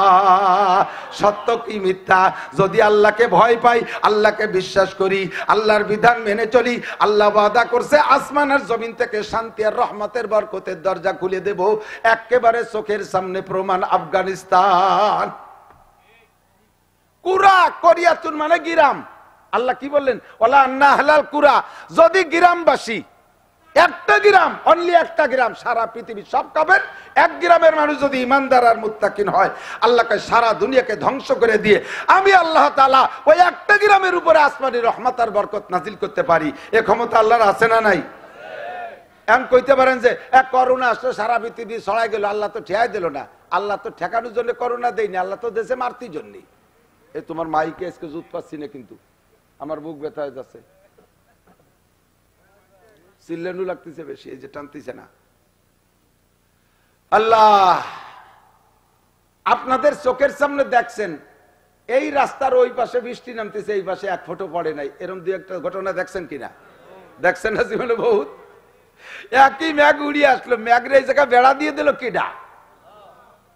যে আল্লাহ তাআলা রাস্তার ওই পাশে ম্যাগ দিয়ে এই পাশে শুকনো রাখতে পারে, ও আল্লাহ তাআলা সারা গ্রামকে ধ্বংস করে দিয়া এক বাইনা গ্রামে বাঁচায় রাখতে পারে কি পারে না? দুনিয়ার সব জেলা ধ্বংস করে দেয়, শুধু মাগুরাকে আল্লাহ তাআলা সুখ শান্তি দিতে পারে কি পারে না? বিশ্বের সব দেশকে ধ্বংস করে দেয়, শুধু বাংলাদেশকে আল্লাহ সুখে শান্তিতে সমৃদ্ধ করে রাখতে পারে কি পারে না? আল্লাহ কয়, যদি তুমি ইমানদার হও আর মুত্তাকিন হও, আমি আসমান থেকে রহমত, জমিন থেকে বরকত নাজিল করব। বিশ্বাস না হয় আফগানিস্তানে যেয়ে দেখ, তাদের জিহাদ ছিল ইখলাসের সাথে। তাদের জিহাদ, যাদের জিহাদের মধ্যে ইখলাস আছে, আল্লাহ তাআলা তাদেরকে আজ হোক আর কাল হোক বিজয় দেয়ই দেয়, এর মধ্যে কোনো সন্দেহ নাই। প্রমাণ হলো আফগান। ইনশাআল্লাহ বর্তমানে গাজা ফিলিস্তিনের মুসলমানও ইখলাসের সাথে লড়তেছে। মুসলমানের আধিপত্য, মুসলমানের অস্তিত্ব টিকিয়ে রাখার জন্য, বাইতুল মুকাদ্দাসের সম্মান ফিরিয়ে আনার জন্য তাদের লড়াই আজ হোক আর কাল হোক। আপনাদের কি বিশ্বাস ইনশাআল্লাহ গাজা ফিলিস্তিনের মুসলমান বিজয় লাভ? বিজয় লাভ? জবান দিয়ে একটু কন, আল্লাহ পাক খুশি হয়ে যাক, বিজয় লাভ ইনশাআল্লাহ, ঠিক কিনা? আল্লাহ পাক রব্বুল আলামিন বলেন, বান্দা তুমি ঈমান দাওয়ার তাকওয়া দাও, তোমার সব সুখ শান্তির ব্যবস্থা আমি করে দেব। জি আল্লাহ, আমরা তো ঈমানদার, আমরা তো ঈমানদার। আল্লাহ পাক রব্বুল আলামিন বলেন, আমিনান নাসে মাইয়াকুলু আমান্না বিল্লাহি ওয়া বিল ইয়াউমিল আখির। নাসির, তোমার কাছে তোর কম্পিউটার নাই, আমার কাছে কম্পিউটার আছে, আল্লাহর কাছে কম্পিউটার আছে। তোমাদের এই মানুষদের ভিতরে ওয়ামিনে অনেক মানুষ আছে, সূরা বাকারার আয়াত, সবাই শুরুতে কোরআন শরীফ পড়ছেন জানেন। আল্লাহ পাক বলেন, আমিনান নাসে মাইয়াকুলু আমান্না বিল্লাহি ওয়া বিল ইয়াউমিল আখির। বহুত মানুষ আছে, তাদের কাছে জিজ্ঞেস করবে যে তুমি কি ঈমানদার? বলবে হ্যাঁ। তুমি কি আখিরাতকে বিশ্বাস করো? বলে হ্যাঁ। আল্লাহ কয় ওমা হুম বিমুমিনিন, অথচ এই মানুষগুলো মুমিন না, ধোঁকাবাজ। এরা সামনের পর বলছে আমরা ঈমানদার, আমরা আল্লাহকে বিশ্বাস করি, আখিরাতে বিশ্বাস করি। কিভাবে ধোঁকাবাজ? কিভাবে ধোঁকাবাজ? যদি সত্যি তারা ঈমানদার হইতো, আল্লাহকে বিশ্বাস করত আর আল্লাহকে ভয় করত, তাহলে শরীয়তের কোনো বিধি বিধান ইচ্ছায় অনিচ্ছায় ছাড়তে পারত না, কোনো নিষেধ করতে পারত না, কোনো নিষেধ করতে পারত না, কোনো আদেশ ছাড়তে পারত না। ওদিকে মুখে কয় আমানতু বিল্লাহি কামা হুয়া, ওদিকে মুখে বলে আমানতু বিল্লাহি ওয়া মালাইকাতিহি, ওদিকে মুখে বলে আশহাদু আল্লা ইলাহা ইল্লাল্লাহ, এদিকে মুখে বলে লা ইলাহা ইল্লাল্লাহ, ওদিকে নামাজ পড়ে না, ওদিকে রমজান আসে রোজা রাখে না, ওদিকে হজ ফরজ হইছে করে না, কোটি কোটি টাকার ব্যবসা করে যাকাত দেয় না, প্রতিবেশী না খেয়ে মরতেছে দেখে না, মসজিদের খবর নেয় না, মাদ্রাসার খবর নেয় না, শরীয়তের বিধি বিধান নাই, পরিবারের মধ্যে পর্দা নাই, মুখে সুন্নতি দাড়ি নাই, গায়ে সুন্নতি পোশাক নাই, খাদ্যের ভিতরে তো সুন্নত নাই, পেশাব পায়খানার মধ্যে ঢিলাকুলুক সুন্নত কোনো বালাই নাই, ওযুর ভিতরে সুন্নাত নাই, সব জায়গা সুন্নাত ফরজ ওয়াজিব তরক করছে। আবার কয় আমানতু বিল্লাহ, আল্লাহ কয় ইউখাদিউনা ইউখাদিউনা আল্লাহ ওয়াল্লাযিনা আমানু, আল্লাহ কয় এই ক্লাসের মানুষগুলো আল্লাহকে আর মুমিনদেরকে, আল্লাহকে আর মুমিনদেরকে ধোঁকা দিচ্ছে। কি দেয়? মুখে মুখে আমানতু বিল্লাহ কয়, আসলে কিছু না, এরা ধোঁকা দেয়। সাথে আল্লাহ কয় ওমা ইয়াখদাউনা ইল্লা আনফুসাহুম ওয়া মা ইয়াশউরুন, এই মানুষগুলো আল্লাহরও ধোঁকা দেয় না, আরে মুমিনদেরকে ধোঁকা দেয় না, আলেমদেরকে ধোঁকা দেয় না, নবীরে ধোঁকা দেয় না, বরঞ্চ নিজের ধোঁকার মধ্যে নিজে পড়ে, নিজেই ধোঁকার মধ্যে পড়তেছে। ওমা ইয়াখদাউনা ইল্লা আনফুসাহুম ওয়া মা ইয়াশউরুন, এরা বোঝে না অথচ নিজেরা ধোঁকার মধ্যে পড়ে যাচ্ছে। মুখে কয় লা ইলাহা ইল্লাল্লাহ, অন্তরে নাই লা ইলাহা ইল্লাল্লাহ, মুখে কয় আশহাদু আল্লা ইলাহা ইল্লাল্লাহ, অন্তরের ভিতরে আশহাদু আল্লা ইলাহা ইল্লাল্লাহ নাই। আল্লাহকে বিশ্বাস করে মুখে বলে, আসলে অন্তরের মধ্যে বিশ্বাস নাই। আল্লাহরে ভয় করে বলে বিশ্বাস করে, অন্তরের মধ্যে আল্লাহর ভয় নাই। যে লোকটা আল্লাহকে ভয় করে, খুলতি খুলতি সবই গুলিয়ে লাগবে, থাকে দে থাকে দে। আল্লাহ, আপনারা সমালোচনা করেন, হুজুররা টানায় ওয়াজ করিয়ে দেখছেন, আপনারা চাদর গাইতে মুলায় বসে রয়েছে, আমরা খুলতে খুলতে সব খুলিয়ে দিচ্ছি। এ কোদাল কোবান হচ্ছে খাটনি। আল্লাহু আকবার। সমালোচনা হইল না, কিছু দিয়েন, গামিয়ে গেছে ভিতরে সব। আল্লাহ, তাহলে শান্তি এক নম্বরে কি বলেন? কি চাইছি? বেশি কথা বাড়াবো না, শর্টে ঘাটে কয়ে যাব। এক নম্বরে শান্তি চাইছি। শান্তির মূল মন্ত্র দুইটা, ঈমান আর তাকওয়া। ঈমান আর তাকওয়া। তাকওয়া মানে কি? তাকওয়া মানে আল্লাহর ভয়। তাকওয়া মানে আল্লাহর ভয়। এ তাকওয়া থাকলে কি হয়? আল্লাহ পাক রব্বুল আলামিন বলেন, এই সুখ শান্তি আর সম্মান পাওয়া যায়, সুখ শান্তি পাওয়া যায়। আল্লাহ পাক রব্বুল আলামিন বলেন, দিকে দিকে দিক, যুবক আমার দিক তাকাও, আমাইয়াত্তাকিল্লাহা ইয়াজআল লাহু মাখরাজা ওয়া ইয়ারযুকহু মিন হাইসু লা ইয়াহতাসিব। চরম মজার গল্প।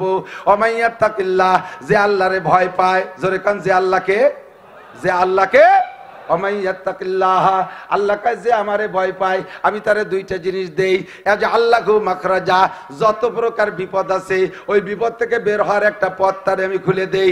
বিপদ যে কোনো বিপদে পড়বা, আল্লাহকে ভয় পাইলে আল্লাহ তোমারে বিপদ থেকে বের হওয়ার পথ খুলে দেবে, জেলখানাতে বের করে দেবে, মামলা থেকে বের করে দেবে, যত প্রকার বিপদ আছে ওখান থেকে বের করার ব্যবস্থা আল্লাহ করে দেবে।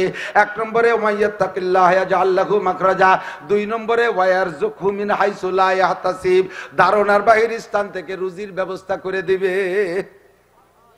মুত্তাকিনকে আল্লাহ তাআলা সকল বিপদ থেকে বাঁচাবে, রোগের থেকে বাঁচাবে, শোকের থেকে বাঁচাবে, আরে পুলিশের থেকে বাঁচাবে, ডাকাতের হাত থেকে বাঁচাবে, সন্ত্রাসের হাত থেকে বাঁচাবে, সরকারের নির্যাতন থেকে বাঁচাবে। ভিতরে খালি তাকওয়া থাকলে হয়, যা প্রমাণ করছে আফগানিরা, যা প্রমাণ করছে পিছনের অনেক অনেক ইতিহাস। একেবারে একটা তাজা খবর আপনাদেরকে শোনাই, এদিক লক্ষ্য করেন। যার ভিতরে তাকওয়া আছে আল্লাহ তাআলা তাকে রিজিকেরও উত্তম ব্যবস্থা করে এবং তাকে বিভিন্ন প্রকার বন্দির থেকে আল্লাহ তাআলা খালাস করে। আপনার উলামায়ে কেরামের কাছ থেকে শুনে থাকতে পারেন অথবা আমার কাছ থেকে শুনে থাকতে পারেন। তারপরে এসে গেলে পুনরাবৃত্তি করি, হযরত আব্দুল্লাহ ইবনে মুবারক রাহমাতুল্লাহ আলাইহি। নাম কি? আব্দুল্লাহ ইবনে, একটু মস্ক করেন, একটু মুখস্থ রাখেন, বাড়ি যে গল্পটা কইেন, চার দোকানে ওই জরিনে সকিনের কল্পনা কই এর একটা গল্প শুনে দিয়েন মানুষকে, ইনশাআল্লাহ কিছু না কিছু পরিবর্তন আসবে। আল্লাহ কবুল করুক, বলেন আমিন। আব্দুল্লাহ ইবনে মুবারক, আরবিতে আমরা বাংলায় যদি কের পরিচয় দিতে যাই তাহলে বলি কি, খালেক মোল্লার ছেলে জামাল, আগে বাপের নাম কইয়ে তার ছেলের নাম পরে কয়া লাগে, ঠিক না? আর আরবিতে বলতে গেলে আগে ছেলের নাম পরে বাপের নাম। আব্দুল্লাহ ইবনে মুবারক অর্থাৎ মুবারকের ছেলে আব্দুল্লাহ। এই আব্দুল্লাহ রহমাতুল্লাহ আলাইহি কত বড় বুজুর্গ, কত বড় আলেম, আল্লাহু আকবার। ইমাম বুখারী রহমাতুল্লাহ আলাইহির উস্তাদ, ইমাম বুখারীর উস্তাদ। সারা পৃথিবীতে সাহাবা তাবেঈনদের পরে আয়েশা আব্দুল্লাহ ইবনে মুবারকের মতো অত বড় মুহাদ্দিস হয় নাই। আমি শাইখুল হাদিস, আপনাদের মাগুরা মাদ্রাসা শাইখুল হাদিস আছে, কালুখালী কালুপাড়া মাদ্রাসা শাইখুল হাদিস, হাটহাজারী, পটিয়া, বাবুনগর, জিরি, নাজিরাট, লালবাগ, ফরিদাবাদ, মালিবাগ, যাত্রাবাড়ি, গহরডাঙ্গা, সারা পৃথিবীর সমস্ত মুহাদ্দিস শাইখুল হাদিসদের উস্তাদ। উস্তাদের উস্তাদ এভাবে যাইতে যাইতে যাইতে যাইতে খেপলা জালের মতো, খেপলা জালের মাথা অনেক দূরই না, নিচে অনেক দূরে, আর উপরে যাইয়া একটা রশির সাথে বাঁধছে, একের গোড়ায় এক সুতোয় চলে গেছে। এই যে সুতোর সাথে যে পুরো জাল মিশে গেছে ওই সুতোটা হলো আব্দুল্লাহ ইবনে মুবারক। বুজুর্গ একবার হজে যাচ্ছে, একটা গল্প ওনার সম্পর্কে একটু কয়ে দিই। উনি একবার হজে যাচ্ছেন, তো ধনী মানুষ ছিলেন, বিশাল ধনী, ধন সম্পদ আসছে কোত্থেকে একটু পরে শুনবেন। এই বিশাল ধন সম্পদের অধিকারী উনি যখন হজে যাইতেন, হাজি সাহেব যারা গেছেন হজে, এদিক তাকান, হজে অনেক ভিক্ষুক দেখছেন না এখনো? হাজি হাজি আছেন নাকি? নগদ হাজি উমরা করে আসছেন, বহুত হাজি আছে, তবে ভিক্ষুক আছে। তো ও দেশের ভিক্ষারও কোয়ালিটি বর্তমানে পাল্টে গেছে। মহিলা এক্সকরোলা গাড়ি একটা চালাইয়ে আইসে রাস্তার পাশে জায়গা মতো পার্কিং করে চুইয়ে এবার উনি ভিক্ষা করতে নামছে, দিন ভরে ভিক্ষা টিক্ষা করে মহিলা নিজের করোলা গাড়ি চালাই চলে যাচ্ছে। আমাকে দেশে এ দেখলি ওরা কেউ ভিক্ষা দিত, ওর গাড়ি কাড়ি রেখে দিত। তো দেশে আগের থেকে এরকম ভিক্ষুকের খুব ভিড়। আব্দুল্লাহ ইবনে মুবারক রাহমাতুল্লাহ আলাইহি এইটা যাই না, প্রত্যেকবার হজ উমরায় যাওয়ার সময় উনি বস্তা ভরে স্বর্ণের টাকা নিয়ে যাইতেন। উনি আর গোলাম যাইতেন এক উটে, আর একটা উটের পিঠ ভরে শুধু স্বর্ণের টাকা নিতেন বস্তা ভরে। এবারে হজে যাচ্ছেন, যাওয়ার পথে মাঝপথে যে যখন উনি তাবু লাগাইছে, একটা কলোনি একটা গ্রামের এলাকার পাশে গিয়ে তাবু লাগাইছে, তো রাত্রে রয়েছে, সকালবেলা ঘুমের থেকে উঠে দেখে ওনাদের তাবুর সামনে দিয়ে একটা যুবতী মেয়ে, চেহারার ভাবে বোঝা যায় যুবতী, কিন্তু শারীরিক গঠন আর চলনে মনে হয় যেন 80-90 বছরের বুড়ি। মেয়েলি কোনো গঠনই তার শরীরে নাই, শুকইয়া চামড়া হাড়ের সাথে লেগে গেছে, কুজো হয়ে গেছে, পরনের কাপড়ও একেবারে বেবস্ত্র পরিমাণ কাপড়। আচানক ওনার চোখের সামনে পড়ছে, দেখে মেয়েটা একটা মরা মুরগি হাতে করে কুজো অতি অতি হাঁপাইতে হাঁপাইতে খোলাইতে খোলাইতে হাঁটতেছে। দেখি বড় খারাপ লাগছে, খাদেম রে বলছে, দেখ তো এই মেয়েটা কে গেল, খবর নে তুই মরা মুরগি হাতে কেন? আল্লাহ, খাদেম যে বলতেছে, বোন একটু দাঁড়াও। বলছে যে তুমি কি, তোমার বয়স কত? বয়স যা বলছে তাতে 15, 16, 18 বেশি না। তো তুমি দিয়ে একবারে বুড়ি হয়ে গেছো। কয় না খাইতে না খাইতে বুড়ি হয়ে গেছি। তুমি এই মরা মুরগি নিচ্ছ কেন? কয় পরিবারে খাবারের কোনো ব্যবস্থা নাই, কঠিন অবস্থা, অভাব চলতেছে সংসারে। আমার আব্বা মা বিছানে পড়ে গেছে, ছোট্ট দুটো ভাই বোন, ওরা গতকাল থেকে হাঁটা চলার ক্ষমতা হারাই ফেলাইছে। আমাদের স্থানীয় সরকার আমাদের উপরে নিষেধাজ্ঞা দিয়ে রাখছে, যার কারণে দেশে হাজারো সম্পদ থাকতে আমাদের কিনে খাওয়ার মতো পয়সা নাই, আমাদের আয়ের উৎস বন্ধ করে। দেখেন না গাজা, সারা দুনিয়া জুড়ে সবকিছু আছে, গাজা আলাদের খাদ্য ইনকাম সোর্স সব বন্ধ করে দিয়েছে। এরকম জালেম সরকার আমাদের আয়ের সোর্স বন্ধ করে দিয়েছে। এখন আমাদের কোনো উপায় নেই। কত মানুষ যে না খেয়ে মারা গেছে। আমি যুবতী মেয়ে, আমার শরীরে মেয়েলি কোনো গঠনই নাই। এই আস্তে আস্তে ফিস ফিস করে বললে তাও জোরে বলতে পারতেছে না, কেন্দে কেন্দে বলছে। খাদেম এসে আব্দুল্লাহ ইবনে মুবারককে বলছে, হযরত এই গেল হালাত। হুজুর বললেন মেয়েটাকে আগে ডাকো, সকালে যে নাস্তা তৈরি করছে আগে ওরে খাও, সামনের পর ও তো খাইয়ে সুস্থ, ওরে খাওয়াইছে। এরপরে বলছে বাসায় কয়জন? কয় 4 জন, তোমরা এই খাবারটা নিয়ে যাও। আর তোমার 1 বছর চলতে কয় টাকা লাগবে? স্বর্ণের টাকা বস্তা করে নিয়ে, সে আমল তো স্বর্ণের টাকার যুগ, আজ থেকে 1300 বছর আগে, 1200-1300 বছর আগে স্বর্ণের টাকার যুগ। তার 1 বছর চলতে যে টাকা দিলে কি কিনে খাইতে পারবে? হ্যাঁ তা পারবো, টাকা দিয়ে দিছে। তো বলছে যে শুধু তোমাদের এই অবস্থা নাকি তোমাদের আশপাশে কেউ? আমাদের কলোনি ভরি একই অবস্থা। আব্দুল্লাহ ইবনে মুবারক রাহমাতুল্লাহ আলাইহি খাদেমকে বললেন, আমাদের এখান থেকে বাড়ি ফিরে যেতে কয় টাকা লাগবে সেই কয় টাকা আলাদা কর। বাড়ি ফিরে যেতে যে কয় টাকা লাগবে ওই কয় টাকা আলাদা কর, বাকি টাকা এই কলোনিতে দান করে দেবো। হজে যাব না, আজকে এ সফরে হজে যাব না। আমার এই নফল হজের চাইতে আল্লাহর বান্দাদের রিজিকের ব্যবস্থা করে দেওয়া, এদের খাদ্যের ব্যবস্থা করে দেওয়া, এটা আমার উপরে বেশি ফরজ হয়ে গেছে। এটা আমার জন্য মুকদ্দম। সম্পূর্ণ টাকা কলোনি ভরে দান করে দিয়ে আল্লাহর বান্দা হজ না করে চলে আসছে। আল্লাহু আকবার। এই আব্দুল্লাহ ইবনে মুবারক রাহমাতুল্লাহ আলাইহি, আল্লাহ উনার আব্বার নাম মুবারক করিম। যুবক খেয়াল করো, উনার আব্বার নাম, কন্ট্রাক্টর খেয়াল করেন, ঠিকাদাররা খেয়াল করেন, দোকানে যারা কর্মচারী আছেন খেয়াল করেন। এই মুবারক করিম আব্দুল্লাহ রহমাতুল্লাহ আলাইহির আব্বা যান। ওনার আব্বা মুবারক করিম গোলাম, আজাদ মানুষরা, নিজস্ব কোনো সম্পদ নাই, একেবারে গোলাম, মানে 14 পুরুষ ধরে গোলাম। গোলাম কাকে বলে বোঝেন নাই? গোলাম বলে যার নিজস্ব কিচ্ছু থাকে না। গোলামরে বিয়ে দেবে মালিকে, বাচ্চা হবে, সে বাচ্চাটাও মালিকে আরেক বাড়ি বেশি ফেলাই দিতে পারে, বাপে ঠেকাতে পারবে না, মাথে ঠেকাতে পারবে না। গরুর মতো আপনার গাইতে বাছুর হয়েছে, বাছুরটা দুধ ছাড়ানোর আগে বেশি ফেলাই দিলে বাছুরি গাইতে হাজারো কানলি আপনি শোনেন না, বেশি ফেলছেন তো ফেলছেনি। বাছুরটা রেখে মারে বেশি ফেলাই দিয়েছেন, বাছুরি কানতেছে, মা কানতেছে, আমরা খেয়াল করি না। সেম গোলামবান্দির এই অবস্থা ছিল। তো এই মুবারক করিম এরকম গোলাম, মালিকের অনেক বাগান সম্পত্তি আছে, এক এক এলাকার দায়িত্ব এক একজনকে দিয়েছে। খেজুর বাগানের দায়িত্ব একজনের, পেয়ারা বাগানের দায়িত্ব একজনের, আঙ্গুর বাগানের দায়িত্বে মালি আলাদা, একটা বাগান আনার বাগান, এই আনার বাগানের দায়িত্ব দিয়েছে মুবারক করিম রে। একটানা 20 বছর ছেলেবেলায় দিয়েছে। এই অবস্থায় একবারে ফুল যুবক হয়ে গেছে। এখন 20 বছর পরে মালিক অন্য বাগান ঘুরে দেখে, আজকে খেয়াল করছে যে মুবারক করিমের বাগানটা একটু দেখে আসি। এদিক মনে রাখবেন, মুবারক করিমের বাগানে যাই। তো মুবারক করিমের বাগানে যে বলতে, মুবারক লাব্বাইক ইয়া রাব্বি, আরবে রব কয়, মালিক আমি আসছি হাজির। তোমার বাগানে তো কোনোদিন আসি না, আজই মাত্র আসলাম তোমার বাগান। আমি অন্য বাগানেও যাই, খেজুর খাইতে গেলে, খেজুর বাগানে গেলে খেজুর চাইলে 1 নম্বর আজোয়া খাওয়ায়, পেয়ারা বাগানে গেলে তারা 1 নম্বর মিষ্টি পেয়ারা খাওয়ায়, আঙ্গুর বাগানে গেলে 1 নম্বর মিষ্টি আঙ্গুর খাওয়ায়।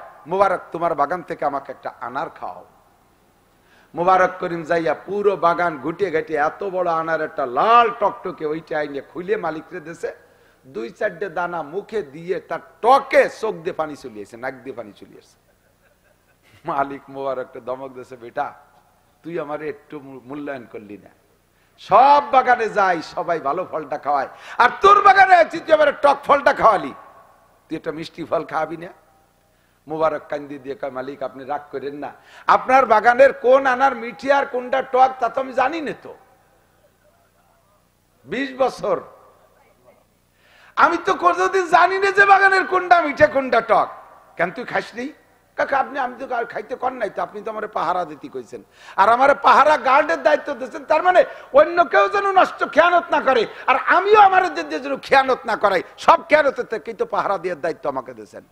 কেউ রেখান খেয়ানত করতে দেয়নি, আমি ওর থেকে খাইনি। আরে পাগল, পড়িয়ে যাওয়াটা তো ধরি খুঁটি খাতে পারিস, তাও তো বলেন নাই যে পড়িয়ে যাওয়াটা খাইতে পারবা। তোর কি খাইতে মনেও চায় না? মনে চায় না তাই কি হয় নাকি? খাবার জিনিস চোখের সামনে বড় লোকরা এসে আমার কাছ থেকে কেনে, তাদের পোলাপানরা ভাঙ্গিয়ে খায়, গাল বেয়ে বেয়ে রস পড়ে, আমি দেখি। আমার সে সময় মনে চায় না তা না, আমি 2-3 বার ইচ্ছা করেছি আনার তুলে খাবো। অন্ধকারে রাতের বেলা যে যখন আনারে হাত দিছে যে এইটা তুলে খাবো, যখনই আনারে হাত দেই তখন দেখি যে আল্লাহ আমার দিক চেয়ে রয়েছে। আল্লাহ আমার দিক তাকায় আছে, আমি আর আনার তুলতে পারি না। মুবারক করিমের মালিক কই, মুবারক আমি তো জীবনে আসি না, আর তোর মালিক তোর বাগানে কেউ রে পাঠাইও না তোরে গাড় দেওয়ার জন্য। তুই যদি আড়ালে খাইস তাহলে দেখবে কে? মুবারক করিম কয়, মালিক, বাগানের মালিকও আল্লাহ, আপনার মালিকও আল্লাহ, আমার মালিকও আল্লাহ, আনারের মালিকও আল্লাহ। আপনি যদিও না থাকেন, আনারে হাত দেওয়ার সঙ্গে সঙ্গে আসল মালিক দেখে, আর আমি সেখান থেকে আনার তুলতে পারি না। মালিক খুশি হইয়া একেবারে কান্নার ভিতর দিয়ে খুশি হয়ে কয়, মুবারক তোর মতো বোঝর করে গোলাম বানায় আটকায় রাখছি, আল্লাহর কাছে আমার জবাব দেয়া লাগবে। আজকে থেকে তোরে চির আজাদ করে দিলাম, তুই স্বাধীন। কন্যা সুবহানাল্লাহ। আজাদ বুঝেন তো? এখন মালিকও যে দামের, মুবারকও সেই দামের হয়ে গেছে। কন্যা সুবহানাল্লাহ। যুবক কথা বলেন, এই যে সম্মান পাইলো, গোলামির থেকে আজাদি পাইলো, মাত্র 20 বছর আল্লাহর ভয়ে, মালিকের ভয়তে না, কিন্তু কার ভয়ে? মালিকের ভয়তে জিব্বারে কন্ট্রোল করছে 20 বছর। সম্মান বাড়ছে না কমছে? জোর হলো না? সম্মান বাড়ছে না কমছে? সম্মান বাইরা গেছে। এবার গোলামির থেকে আজাদ হয়ে গেছে। মালিক বাড়ি যায় স্ত্রীকে বলতেছে, আজকে একটা ভালো কাজ করে আসছি। কি করছেন? মুবারক করিমরে আজাদ করে দিছি। তার এই আখলাক, তার এই তাকওয়ার ভিত্তিতে আমি আর তারে রাখতে পারলাম না, তার আজাদ করে দিছি। স্ত্রী কান্দিয়ে দিয়েছে, আপনার ধন সম্পদ কিছু থাকবে না, সব চোর চুট্টায় ভরা। এক মুবারক করিমের তাকওয়ার বদৌলতে আল্লাহ তাআলা আপনার সম্পদ বাড়াই দিয়ে যাচ্ছে। আর তারে দেশেন আজাদ করে ও যাবেনে চলিয়ে, আজকের থেকে ধন সম্পদে ধস লেগে যাবে। আর সর্বনাশ করছে। তাড়াতাড়ি মুবারকের ঠেকানো যায় কিভাবে তাই দেখেন। মালিক চলে গেছে, যে বলছে, মুবারক তুমি তো আজাদ হয়ে গেছে, এখন তোমার আর ধরে রাখার ক্ষমতা আমার নাই। তবে তুমি বাবা মেহেরবানি করে, তোমার কাকি বলছে তুমি আমার এখান থেকে যাইও না, সর্বোচ্চ বেতন যা আছে তা দিয়ে তুমি, আমার এখানে তো অন্য কর্মচারীও ব্যবহার করা হয়, আমার সর্বোচ্চ বেতন তোমাকে দেয়া হবে। আর আমার পুরো সম্পদের চিফ ম্যানেজার আজকে থেকে তোমাকে বানাই দেয়া হলো। সম্মান বাড়ছে না কমছে? আল্লাহ কয়, ওমাইয়াত্তাকিল্লাহ ইয়াজআল লাহু মাখরাজা। এক নম্বরে গোলামির জিনজির থেকে বের করছে, ওয়ারযুকু মিন হাইসু লা ইয়াহতাসিব। এরপরে আল্লাহ কয়, ইন্না আকরামাকুম ইনদাল্লাহি আতকাকুম। তোমাদের মধ্যে সবচাইতে সম্মানী ওই ব্যক্তি যার ভিতরে তাকওয়া বেশি। যার ভিতরে তাকওয়া বেশি ওই লোকটা সম্মানী। আর এই আমেরিকান হইলে সম্মানী হয় না, জাপানি হইলে সম্মানী হয় না, ইটালি, অস্ট্রেলিয়ান, ফ্রান্সে যাইতে পারলে সম্মানী হয় না, এমপি মন্ত্রী হইলে আল্লাহর কাছে সম্মানী হয় না। আল্লাহর কাছে সবচেয়ে সম্মানী দামি ব্যক্তি যার ভিতরে তাকওয়া পরহেজগারি বেশি। মুবারক করিম এবার গোটা সম্পদের চিফ ম্যানেজার দায়িত্ব পালন করতেছে। বেশ কিছুদিন পরে যাইয়া মালিকের একটা মেয়ে, অ্যাডাল্ট, একটাই মাত্র মেয়ে, এই বিশাল সম্পদের ভিতরে একটা মাত্র মেয়া মালিকের। এই মেয়েটা অ্যাডাল্ট হয়েছে, বিয়ে দিতে হবে। এখন স্বামী স্ত্রী দুইজনে মিলে পরামর্শ করছে, ছেলেটা কেমন হলি ভালো হয় কত? তো স্ত্রীও বলতেছে, নিজেও পরামর্শে একমত হয়েছে, যারে আমরা কি বা বুঝি, আমরা তো লেখাপড়া জানি না, একজন শিক্ষিত মানুষ, আমানতদার মানুষের কাছে জিজ্ঞেস করলে হয়, মেয়েটা কেমন ছেলে দেখে বিয়ে দিলি ভালো। দুইজনে একমত হয়েছে, কার কাছে জিজ্ঞেস করবো? আমানতদার মানুষের কাছে তার জিজ্ঞেস করা যায় না। কতক্ষণ জামাই মেয়ে একটা বিয়ে দিয়েছেন, আগের জামাই, নিচে আরো মাইয়ে দুটি আছে, সে মেয়েগুলো অ্যাডাল্ট, শেয়ানা, যুবতী। এই আগের জামাই শালিকে নিয়ে নষ্টি খষ্টি আইজলেমি ফাইজলেমি করার জন্য শালিকে বিয়ে দিতে দেয় না। বিভিন্ন জায়গাতে কথা আছে, ওর কি বিয়ের বয়স হয়েছে, একে কেবল বয়স 29, এ কি বিয়ে দেয়, এর কি বয়স হয়েছে, এরপরে লেখাপড়া করুক, এখনো ছেলে মানুষ। মানে ওই শয়তানটা জুত পাচ্ছে, এর কাছে পরামর্শ চাইলে বিয়ে দিতে দেবে না। মুবারক করিমের কাছে কয়, চল আমরা দুইজনই মুবারকের কাছে পরামর্শ নেই, মেয়েটা বিয়ে দেবো, ছেলেটা কেমন হলি ভালো হয়। তো মুবারক কইতেছে, মুবারক ডেকে বলছে, মুবারক তুই তো আমার ম্যানেজার, তুই একটু পরামর্শ দাও তো বাপ, মেয়েটা বিয়ে দেবো, কেমন ছেলে হলি ভালো হয়। তো মুবারক বলতেছে, হুজুর আমি কি বলবো, বিশ্বনবী মুহাম্মদুর রাসূলুল্লাহ ছেলে মেয়ে বিয়ে দেওয়ার জন্য পাত্র পাত্রী খোঁজার পরামর্শ হুজুরি হাদিসের মধ্যে দিয়েছে, তুনকাহুল মারাতুলি আরবা। এ যুবক আমার দিক তাকা, মেয়েদেরকে বিয়ে করে ছেলেরা চারটে দিক দেখা। 1 নম্বর এলি জামালিহা, মেয়ের রূপ দেখে, রূপের ভক্ত সবাই। 2 নম্বর এলি মালিহা, মালদার পার্টি দেখে। যদি শ্বশুর কোটিপতি হয় তাহলে বুড়ো মূর্তি যে দেরি কোটিপতি আমি হয়ে যাব, কাজেই এক বাপের এক মাই ওই যে ধরতে হবে। 2 নম্বর এলি হাসাবিহা, ভালো বংশ দেখে। মাগুরার ভিতরে একেবারে কাঠি কাটা বংশ কারা, ওই বংশের মাইয়েরটা নীতি পালি বেড়া মাগুরা দিয়ে হুক্কা মারিয়ে বেড়াতে পারবো, আর আমার ধরে কেডা? নিচে পাল্লা, উপরে আল্লাহ, যা করে আল্লাহ। এইভাবে জায়গা খুঁজে বেড়ায়। 3 নম্বরে 4 নম্বরে দিন ইহা, দিনদার দেখে মেয়ে খোঁজে, দিনদার মেয়ে খোঁজে। আরে রূপ থাকলি ভালো, না থাকলি দোষ নাই, সম্পদ থাকলি ভালো, না থাকলি দোষ নাই, বংশ ভালো হলে আরো ভালো, না থাকলি দোষ নাই, তবে দিনদার না হলে দোষ আছে। কাজেই ফাজফার ফি জাতির দিন, মেয়েটা নামাজি কিনা, তাহাজ্জুদ গুজার কিনা, পর্দা নেশিন কিনা। এই দেখেন সেম উল্টো দিক যাইয়া ছেলেদের ভিতরে 4টে গুণ দেখা যেতে পারে, তার ভিতরে অন্যতম হলো ফাজফার ফি জাতির দিন, দিনদার খুঁজে দিয়া উত্তম হবে। হুজুর মালিক এবার 4টে পরামর্শের ভিতরে কইছে যে মুবারক খোঁজ 4টাই মিললি ভালো, না হলে কমপক্ষে দিনদার দেখে একটা ছেলে তুমি খুঁজে নিয়ে আসো, আর কারোই বা দায়িত্ব দেবে। 1 বছর তোমার কন্ট্রাক্ট, 1 বছরের মধ্যে মেয়ে বিয়ে দিতে হবে।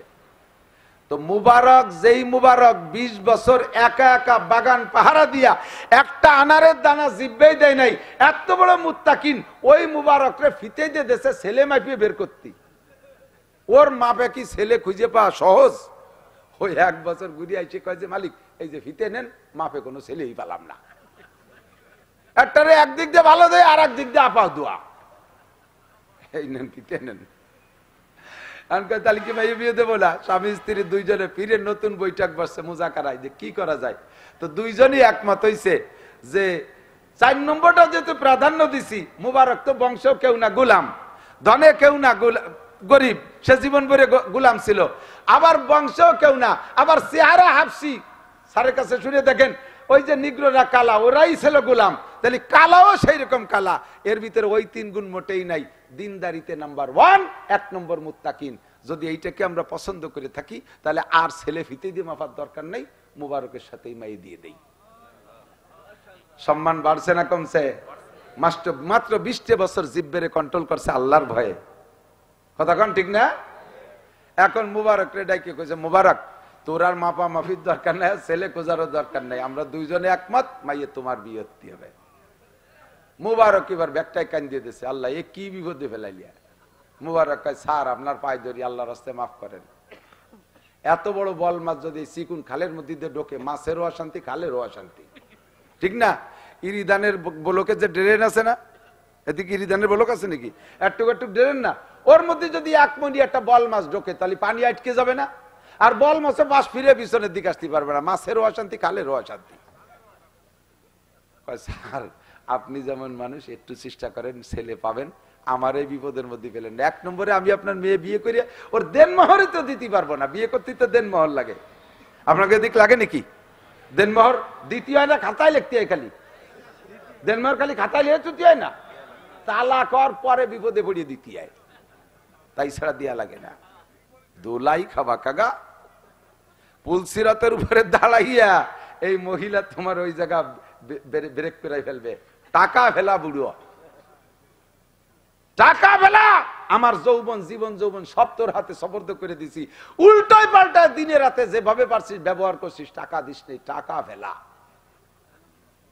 এইভাবে যে সকল দেনাদায়িক পাল্টি আছে সব এক জায়গায় জমা হয়ে যাবে পুলসিরাতের উপরে। আল্লাহ বলবেন ফেরেশতাদের, ও জায়গা যানজট হয়ে গেছে, তাড়াতাড়ি ছাড়াও।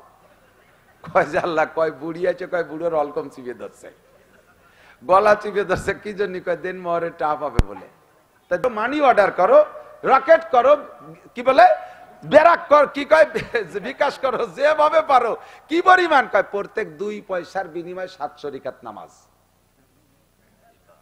2 পয়সা দেন মোহর, 50,000 60,000। আর বর্তমানে যে জুলুম করতেছে, ছেলের যোগ্যতা আছে না না আছে তা দেখা দেখি নাই। বংশীয় ক্রেডিট ঠিক রাখার জন্য 3 লাখ 4 লাখ 5 লাখ টাকা ঘাড়ে উঠে দিচ্ছে, জীবনও পরিশোধ করতে পারবে না। এই যারাই জুলুম করছেন তারাই গুনার ভাগী হবেন। ওই লোকটা টাকা দিতে পারে নাই, তার জীবনে সম্পূর্ণ নেকি ওই বুড়ি কাটিয়ে নিয়ে চলে যাবে।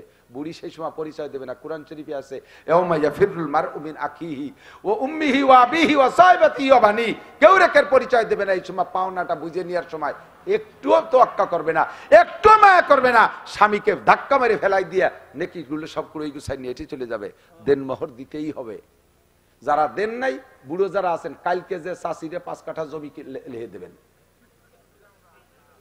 যদি দিয়ে চান তো বাইচে গেছেন, যদি না দেন কালকেই। এই আর এক দল আছে তো দেন মুহূর্তে দেয় না, আর শ্বশুর বাড়িতে মোটর সাইকেল, যৌতুক, কৌতুক করে যৌতুক নেয়, আছে না নাই? কৌতুক করে যৌতুক নেয়। ফ্রিজ দিতে হবে, তারপরে খাট দিতে হবে, ইংলিশ খাট, অঙ্ক খাট, উর্দু খাট, পাকিস্তানি খাট। তুই এই খয়রাইতে খাটে না শুয়ে, শ্বশুর বাড়ির এই ভিক্ষের খাটে না শুয়ে তুই শুবি গরুর সাথে গুয়লি, ওইনে খেজুরি বাটি বিষে নাড়ার মধ্যে শুবি। খয়রাইতের বিটা খয়রাইতে, শ্বশুর বাড়ির খয়রাইতে যৌতুকের ফ্রিজি মাছ তুইয়ে না খাইয়া, মাছ গোস তুইয়ে না খাইয়া তুই খাবি কুইয়ে পচা মাছ। শ্বশুর বাড়ির এই জুলুমের মোটর সাইকেল রাস্তায় চলবে না, চলবে খালের মধ্যে দিয়ে। কালকে শ্বশুর দিয়ে 100 বার আব্বা কইয়ে তো বাইরে মাপ চেয়ে ফেরত দিবা। দিন মোহর তো দেওয়াই না, আবার উল্টো আবাজবা খাও। মুবারক করিম কয়, মালিক আমার তো দিন মোহর দেওয়ারই টাকা নাই, তা বিয়ে করবো কিভাবে? কয় যে পাগল, আমি তোর সাথে মেয়ে দেওয়ার সিদ্ধান্ত নিছি, তুই দিন মোহর পরিশোধ করতে পারবি, এই ব্যবস্থা না করি কি আর আমি কি দেবো নাকি? আমার টোটাল সম্পত্তির 3 ভাগের 1 ভাগ তোমার নামে দলিল করে দেবো আজকে।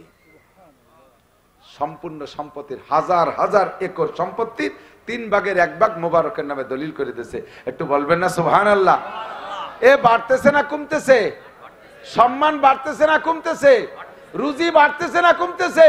কমতেছে না বাড়তেছে? কিসের কারণে? কন্ত মাত্র 20 বছর জিব্বেরে কন্ট্রোল করছে আল্লাহর ভয়ে, ঠিক কিনা? আল্লাহর রহমতে আমাদের দেশে মুবারক করিম তো অ্যাভেলেবেল। কন্ট্রাক্টররাই 1 নম্বর মুবারক করিম। রাস্তার কাজ পাইলে পিস খাবে, কুয়া খাবে, সব খাইয়া লাস্টে কয়টা জুস জুড়ে কুয়া মাটি তেল দিয়ে বিছাই দিয়ে যায়। রাস্তা বানাইয়া ওই মাথা ডলন জাতি জাতি পিছনের রাস্তা দিয়ে টিউমার, বিষফুড়া, খাইজনি, চুলকনি সব হইয়া গুড়গুড় করে খোয়াগুলো খালের মধ্যে চলে যায়। মুবারক করিম, নামও মুবারক করিম, কন্ট্রাক্টর মুবারক করিম। এলাকায় কেউ থাইয়ে বসতে পারে, আর কোন বিপদে পড়িতে আল্লাহ জানে। আমি তো কই টুয়োটা এ আছে না নাই? ব্রিজের রড মেরে খায় মুবারক করিম, মেম্বারের নাম মুবারক, চেয়ারম্যানের নাম মুবারক, অথচ টোন মারে, মন মারে, রাস্তা মারে, খাল মারে, বিজিএফ কার্ড মারে, মুবারক করিম কলাইছে। নাম আতর আলী, গায়ে ফাটার গন্ধ। নামটা তো বাড়ি সুন্দর, আতর আলী, মনে হয় যেন ওর সারা গায়ে আতর, দেখা যায় যে ফাটার গন্ধ গায়ে। এই আতর আলীর 5 পাইরও দাম নাই, কতক্ষণ না কেন? মুবারক করিম হও, ইন্না আকরামাকুম ইনদাল্লাহি আতকাকুম, দিয়ে দিছে মাইয়ে বিয়ে। এবার জামাই হয়ে গেছে জমিদারের জামাই। কোন মুবারক? কন্ত যে মুবারক গোলাম ছিল, হাবশি গোলাম, কালো নিগ্রো, বংশে একটা মানুষও আজাদ নাই, সেই মানুষটা এখন বিশাল জমিদারের জামাই, মেয়ে বিয়ে দিয়ে দিছে। এই দম্পতিতে যে সন্তানটা হইছে, সেই সন্তানটা কেডা জানেন? সেই সন্তানটা সেই বিশ্ব সেরা মুহাদ্দিস আব্দুল্লাহ ইবনে মুবারক রাহমাতুল্লাহ আলাইহি। উনার ইন্তেকালের পরে আব্দুল্লাহ ইবনে মুবারকের ইন্তেকাল, মুহাদ্দিস সাহেবের ইন্তেকালের পরে উনার একজন মুরিদ স্বপ্নে দেখতেছে আব্দুল্লাহ ইবনে মুবারক বড় সুখী আছে, কবরে বড় শান্তিতে আছে। এই শান্তিতে থাকার অবস্থায় উনি জিজ্ঞেস করছে, স্বপ্নের ভিতরে জিজ্ঞেস করছে, হযরত আপনার সাথে আল্লাহ পাক কেমন ব্যবহার করছে? আব্দুল্লাহ ইবনে মুবারক বলতেছে, হ্যাঁ আলহামদুলিল্লাহ, অনেক ভালো ব্যবহার করছে, আমি যা ভাবতে পারিনি আল্লাহ তাআলা তার চেয়ে বেশি দিয়েছে। তবে আমার বাড়ির পাশের একটা কর্মকাররে আল্লাহ তাআলা কয়েক দিক দিয়ে আমার চাইতে বেশি সম্মানী করে দিয়েছে। খেয়াল করেন নাই? আমার সাথে আল্লাহ তাআলা অনেক ভালো ব্যবহার করছে, তবে আমার বাড়ির পাশের এক কর্মকার, কামার, লোহার কাজ করতো, মুসলমান কামার, এই কামাররে আল্লাহ তাআলা কোনো কোনো দিক দিয়ে আমার চাইতে বেশি সম্মান দিয়েছে। ঘুম ভেঙে গেছে, বুজুর্গর ঘুম ভেঙে গেছে, গোমেতে উঠে পাগল হয়ে গেছে। কি কয়? আমার জানা মতে বর্তমান বিশ্বে আব্দুল্লাহ ইবনে মুবারকের চাইতে এই জামানার কেউ উনার উপরে জান্নাতি হবে এ তো বিশ্বাস ছিল না। উনার চাইতে কামারের সম্মান বাড়িয়ে গেল। কামারদার একটু খুঁজে আসি, বাড়ির পাশে কইছে। উনি খুঁজতে খুঁজতে আব্দুল্লাহ ইবনে মুবারক রাহমাতুল্লাহ আলাইহির বাড়ির পাশে রাস্তার অপোজিটে এমনি সাধারণ পাতা পুতো দিয়ে একটা বেড়া দিয়া ছোট্ট একটা কুড়িয়ে ঘর একটা বাড়ি। ওই বাড়ি খবর নেছে যে এটা কি কর্মকার সাহেবের বাড়ি? বাইরেতে বলছে হ্যাঁ এটা কর্মকার সাহেবের বাড়ি। বাড়ির বাইরের থেকে, গেটের বাইরে থেকে সালাম দিয়েছে, আসসালামু আলাইকুম। সালামের উত্তর বাড়ি থেকে কোনো পুরুষ দেয় নাই, একজন মহিলা ঘরের মধ্যে থেকে উত্তর দিয়েছে, ওয়ালাইকুম আসসালাম, মান আনতা, আপনি কে? তো বলছে এইটা কি কর্মকার সাহেবের বাড়ি? বলে হ্যাঁ, এটা কর্মকার সাহেবের বাড়ি। তো কর্মকার সাহেব কোথায় আছে, কেমন আছে? কয় উনি আব্দুল্লাহ ইবনে মুবারক রহমাতুল্লাহ আলাইহির মুরিদ ছিলেন। উনি হযরতের ইন্তেকালের 1 সপ্তাহ পরে ওই শোকেই শোকাক্রান্ত হয়ে স্ট্রোক করে মারা গেছে। পিসাবের শোকে শোকাক্রান্ত হইয়া মারা গেছে 1 সপ্তাহ পরে। তো উনি কেমন ছিলেন ওনার একটু হালাত বলবেন? স্ত্রীর কাছে স্বামীর কথা জিজ্ঞেস করছে। আরে ভাই, আমি মৌলানা নাসির অনেক ভালো, সারা দেশে আমার পরিচিতি ভালো, আমি যে কত ভালো এটা অরিজিনাল ভালো এটা আমার স্ত্রীর কাছে জিজ্ঞেস করলে পাওয়া যাবে আমি কত ভালো। বাইরে মানুষের কাছে অনেক বড় দামি হয়ে ঘোরা যায়, কিন্তু ভালো মানুষটা, আসল মানুষ ভালো কি চরিত্রাত্মক ভাবে কেমন, আসল ভালো কে, এইটা প্রমাণ করে, এটা বলবে, সাক্ষী দেবে 1 নম্বর স্ত্রী। স্ত্রী যদি ভালো তাহলে ওই লোকটা অরিজিনালি ভালো, বাইরের কেউ খারাপ করলে কিছু আসে যায় না। কথা কোন ঠিক না? তো এই জন্য স্ত্রীর কাছে জিজ্ঞেস করছে যে বলেন তো আপনার স্বামী কেমন ছিল? তো বলতেছে ভাই আমার স্বামীর কথা কি কও, মূর্খ মানুষ ছিলেন, লেখাপড়া কিছুই জানতেন না। উনি আব্দুল্লাহ ইবনে মুবারক রাহমাতুল্লাহ আলাইহির মুরিদ ছিলেন। এই ছেলে ভাই তাড়াতাড়ি ভাই, উঠবস করতে করতে আমরা কথা বলতে ডিস্টার্ব হয়। উনি আব্দুল্লাহ ইবনে মুবারক রাহমাতুল্লাহ আলাইহির মুরিদ ছিলেন। উনার আমল এতটুকু ছিল, আমি দেখছি 3টে আমলের কথা আমার বেশি বেশি করে মনে পড়ে। একটা হলো উনি যখন লোহার কাজ করতেন, হাতুড়ি পিটাইতেন, তখন পিটানোর সময় লা ইলাহা কইয়া হাতুড়ি উঠাইতেন আর ইল্লাল্লাহ কইয়া মারতেন। লা ইলাহা ইল্লাল্লাহ, যতবার হাতুড়ি পিটাইছে লোহার উপরে উঠার সময় লা ইলাহা, আর মারার সময় কয় ইল্লাল্লাহ। এইটা দেখছি 1 নম্বর। 2 নম্বর আমল হলো উনি লা ইলাহা কয়ে হাতুড়ি উঁচা করছে, ইল্লাল্লাহ কানে আসার আগে যদি মসজিদ থেকে মুয়াজ্জিনের আজান কানে আসছে আল্লাহু আকবার, তাহলে উনি ইল্লাল্লাহ মুখে বলতেন, কিন্তু হাতুড়ি ডারে লোহার উপরে মারতেন না। ইল্লাল্লাহ মুখে বলতেন, হাতুড়ি লোহার উপরে মারতেন না। এইটা আমি দেখছি। এইটা দেখে একদিন আমি উনারে বললাম, আপনি জবানে ইল্লাল্লাহ বলছেন, হাতুড়িটারে লোহার উপরে না মাইরা মাটিতেই তো ফেলাইছেন। যদি লোহার উপরে মারতেন তাহলে আপনার কাজ তো একটু আগায় যাইতো। আপনি বাইরে না ফেলাইয়া আশেপাশে হাতুড়ি না মাইরা ওই হাতুড়িটারে লোহার উপরে মারেন না কেন? বলার সঙ্গে সঙ্গে উনি আমারে ধমক দিছে, তুমিও কি মুনাফেক হয়ে গেছো? আল্লাহর পক্ষ থেকে মুয়াজ্জিন কয় আল্লাহু আকবার। এই কথা আমার কানে আসার পরে আল্লাহ সবচাইতে বড়। এই কথা কানে আসার পরে যদি আমি লোহার উপরে হাতুড়ি মারি, প্রমাণ হবে আল্লাহর চাইতে আমার লোহা বড়, প্রমাণ হবে আল্লাহর চাইতে লোহা বড়। আমি এই মুনাফিকি করতে পারবো না। আমি আল্লাহরে বলছি আমানতু বিল্লাহি কামা হুয়া বিআসমাই ওয়া সিফাতিহি, আল্লাহ তোমারে বিশ্বাস করি, তোমার জাত ও সিফাতের সাথে তুমি সবচাইতে বড়, এই কথা মানি। কাজে আমি লোহারে পিটাই আর কাজে আগাইতে চাই না। আমি এই মুনাফিকি করতে পারবো না। আমারে ধমক দিয়েছে, আমি আর জীবনে কোনোদিন ওই কথা ওনারে বলি নাই। হাতুড়ি পাশে ফেলাই দিয়ে মসজিদে চলে যেতেন, যা পড়তেন নামাজ পড়তেন। 3 নম্বরে আরেকটা কাজ করতেন উনি, সকাল রাতের বেলা কাজ কাম সেরে আইসা রাত্রে কিছুক্ষণ একা একা যায় নামাজের উপরে বইসা, ওই যে তাকের উপরে কোরআন শরীফটা, ওই কোরআন শরীফ উনি পড়তে পারতেন না, বুকের সাথে জড়াই ধরে বলতেন হাজা কালামু রব্বি, হাজা কালামু রব্বি, হাজা কালামু রব্বি। এই যে আমার রবের কালাম, আমার জীবনের শুরুটা চলে গেছে হালাই দুলে, আমি পড়া শিখি নাই, কর্মজীবনে সময় পাই না পড়তে। এই যে আমার আল্লাহর কালাম, আমি আমার কালাম আল্লাহর কালাম রে পড়তে পারি না। বুকের সাথে জড়াই ধরে কান্নাকাটি করতেন আর বলতেন আল্লাহ কিয়ামতের ময়দানে আব্দুল্লাহ ইবনে মুবারক কত সম্মানী মানুষ, কত দামি মানুষ, বুজুর্গ মানুষ, দুনিয়ায় কোরআন হাদিস নিয়ে নাড়াচাড়া করছে, সারা রাত ইবাদত বন্দেগীর মধ্যে কাটায়, দিন ভরে কোরআন হাদিস পড়াপড়ির মধ্যে কাটায়। আব্দুল্লাহ ইবনে মুবারক জান্নাতের কত উঁচু মাকাম পাইবে, আমি মূর্খ কর্মকার, আমি কোন পায়ের নিচে পড়ে থাকবো, আমার সম্মান কত নিচেই থাকবে। আব্দুল্লাহ ইবনে মুবারককে আল্লাহ কত সম্মান দিয়েছে। হুজুরকে এভাবে বড় জানতেন, পিসাবরে মাথায় করে রাখতেন, পিসাবের প্রশংসায় উনার সানাকানিতে পঞ্চমুখ থাকতেন। এই কয়টা আমল আমি উনার জানি। এবার বুজুর্গ চইলা গেছে, পরের রাত্রে আবার স্বপ্নে দেখছে আব্দুল্লাহ ইবনে মুবারককে। স্বপ্নে দেখে বলতেছে হযরত আমি কর্মকারের বাড়ি খুঁজে পাইছি, ওই কর্মকারের সম্মান আপনার চাইতে কোন দিক দিয়ে বেড়ে যাওয়ার কারণ কি?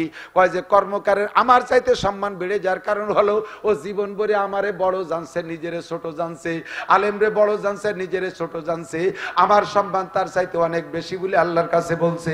এইটা আল্লাহর ভালো লাগছে, এই জন্য আল্লাহ পাক তাকে আমার চাইতে কোন দিক দিয়ে সম্মান বাড়ায় দিছে। কি বুঝাইছি এর ভিতর? দেদিক তাকান, জীবন ভরে আমি জানবো আলেম উলামা ভালো, আলেমের দোষ খুঁজতে যাবেন না, গুণগুলো আপনি আলোচনা করেন, দোষ বলার দরকারই নাই। আমার ভিতরে অনেক দোষ আছে, আমার কি গুণ নাই মোটেই? হযরত ঈসা আলাইহিস সালাতু ওয়াস সালাম, এদিক তাকান, সাথীদেরকে নিয়ে রাস্তা দিয়ে হাঁটতেছে। এই গরম পানিটা নিয়ে আসেন আশেপাশে, কষ্ট হয়ে যাচ্ছে আপনাদের? আর বেশি কষ্ট দেব না। আরেকটা হলো কি কইছি, শান্তি, সম্মান আর সফলতা, তিনটে না? শান্তিও বুঝাইছি, কিছু বলতে গেলে রাতভর কেটে যাবে, সব সম্মান বুঝাইতে চাচ্ছি, আর সফলতার একটা আয়াত আছে, ওইটা বলে আমি শেষ করে দেব। কষ্ট হওয়ার আগে আমি ছেড়ে দেবো, আমার তো প্রত্যেক দিন কষ্ট, আগামীকাল মাদ্রাসায় যে আবার রূপ সাজাতে হবে। বিসমিল্লাহ।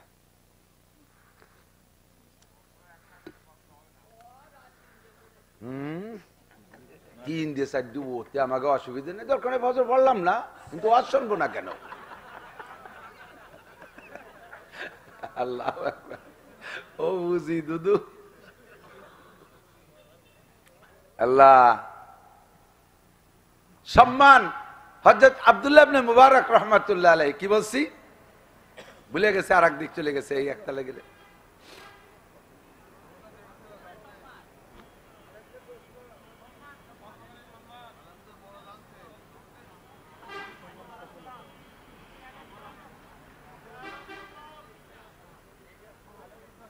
আল্লাহ আসলে বলবেন ইনশাআল্লাহ। আজ আমি ছুটে গেছে জানতে, আমি খুঁজতেছি, আপনাকেও মনে নেই, শুরু করে দিলি মনে থাকতো, শুরু করবো এর মধ্যে চা খাতি যেগুলাই গেছি। ইন্না আকরামাকুম ইনদাল্লাহি আতকাকুম, সর্ব অবস্থায় ওলামায়ে কিরামকে আমরা সম্মান দিয়ে চলবো। আলেম ওলামাকে সম্মান করলে মান তাযা লিল্লাহ রাফাহুল্লাহ, যে নিজেকে নিজে আল্লাহর রাস্তায় ছোট জানে, আল্লাহ তারে বড় বানায় দেয়, আল্লাহ তাকে বড় বানায়। হযরত ঈসা আলাইহিস সালাম, হযরত ঈসা আলাইহিস সালাম সাথীদেরকে নিয়ে রাস্তা দিয়ে হাঁটতেছে, হাঁটতে হাঁটতে কত দূর যাইয়ে দেখে রাস্তার পাশে একটা মরা বিড়াল, বিড়াল মরিয়ে পয়সিয়ে এর পোকা হয়ে গেছে, শুধু পোকা দেখা যাচ্ছে, মাঝে মাঝে দূরে একটা এরকম নজরে পড়ে কিনা। হযরত ঈসা আলাইহিস সালাম সাথীদেরকে ডেকে নিয়ে আসছে, এ আসো তো, আসো আসো, দাও দে বিড়ালের কোন জায়গা ভালো আছে। ওই রকম পোকা বিড়বিড় করতেছে, এই কি চোখ দিয়ে কিছুক্ষণ দেখা সম্ভব?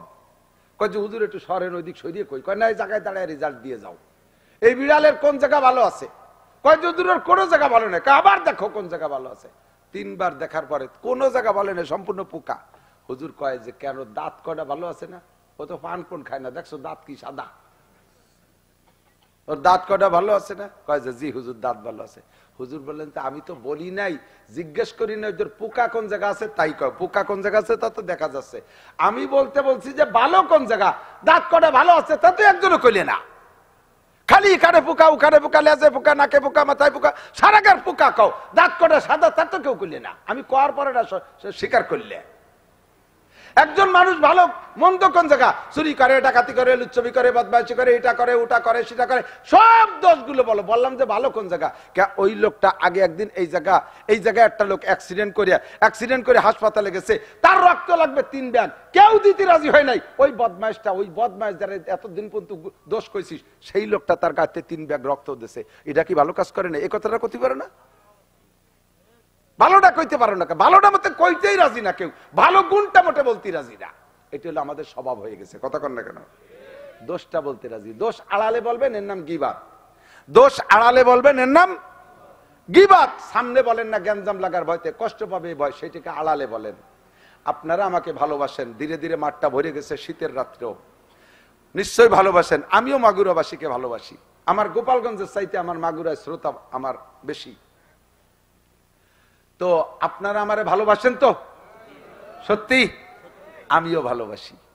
এই ভালোবাসা কি জন্য? আমি আপনাদের জামাইও না, আমি আপনাদের শ্বশুরও না, আমি আপনাদের রক্তের কেউ না, এই এলাকায় জায়গা জমি কিনি নেই, এ জায়গা আমার আব্বাও বিয়ে নেই, আমার দাদা নানা কেউ না, কোনো কুটুম্বিতে নাই, এদিক দিয়ে কোনো সম্পর্কের কোনো কারণ নাই, আমার কোনো ব্যবসা বাণিজ্য চাকরি বাকরি এদিক নাই, সম্পর্ক মাত্র আল্লাহর রাস্তায় দিনের খাতিরে। আমি একজন আলেম মানুষ, একটু ওয়াজ করতে পারি, তাই ভালোবাসেন না? আর আমি আপনাদেরকে ভালোবাসি, যে আমার মতো কত মৌলবী রয়েছে, তাদের কথায় বসেন না, আপনারা আমার কথায় বসেন, এই খাতিরে ভালোবাসা। 2 দলই একসাথে জান্নাতে যাব, বলেন আমিন। এই ভালোবাসার ভিতর দিয়ে আপনারা আমার একটা উপকার করবেন, পারবেন? বলবো, আমার যদি কোনো দোষ জানা থাকে এইটা আমার আড়াল একটু মানুষের কাছে বলা বলি করবেন, এই গীবাতটা আমার নামে করবেন, করবেন তো ইনশাআল্লাহ? একটু কইরেন, এতে আমার একটা উপকার হবে, আমার ওই গুনাহটা আপনার আমলনামায় চলে যাবে, আপনার ওখানে কিছু নেকি এসে আমার শূন্য স্থান পূর্ণ হবে। তো ভালো জন বাসেন, এই উপকারটা আমার করবেন না? আমারে ভালোবাসেন, মহব্বত করেন, এই উপকারটা করতে রাজি না, কিন্তু এই উপকারটা আপনি নিয়মিত করে যাচ্ছেন আপনার শত্রুরে, যার সাথে আপনার বাদাবাদি গ্যাঞ্জাম অবিরাম, তার এই উপকারটা করে যাচ্ছেন।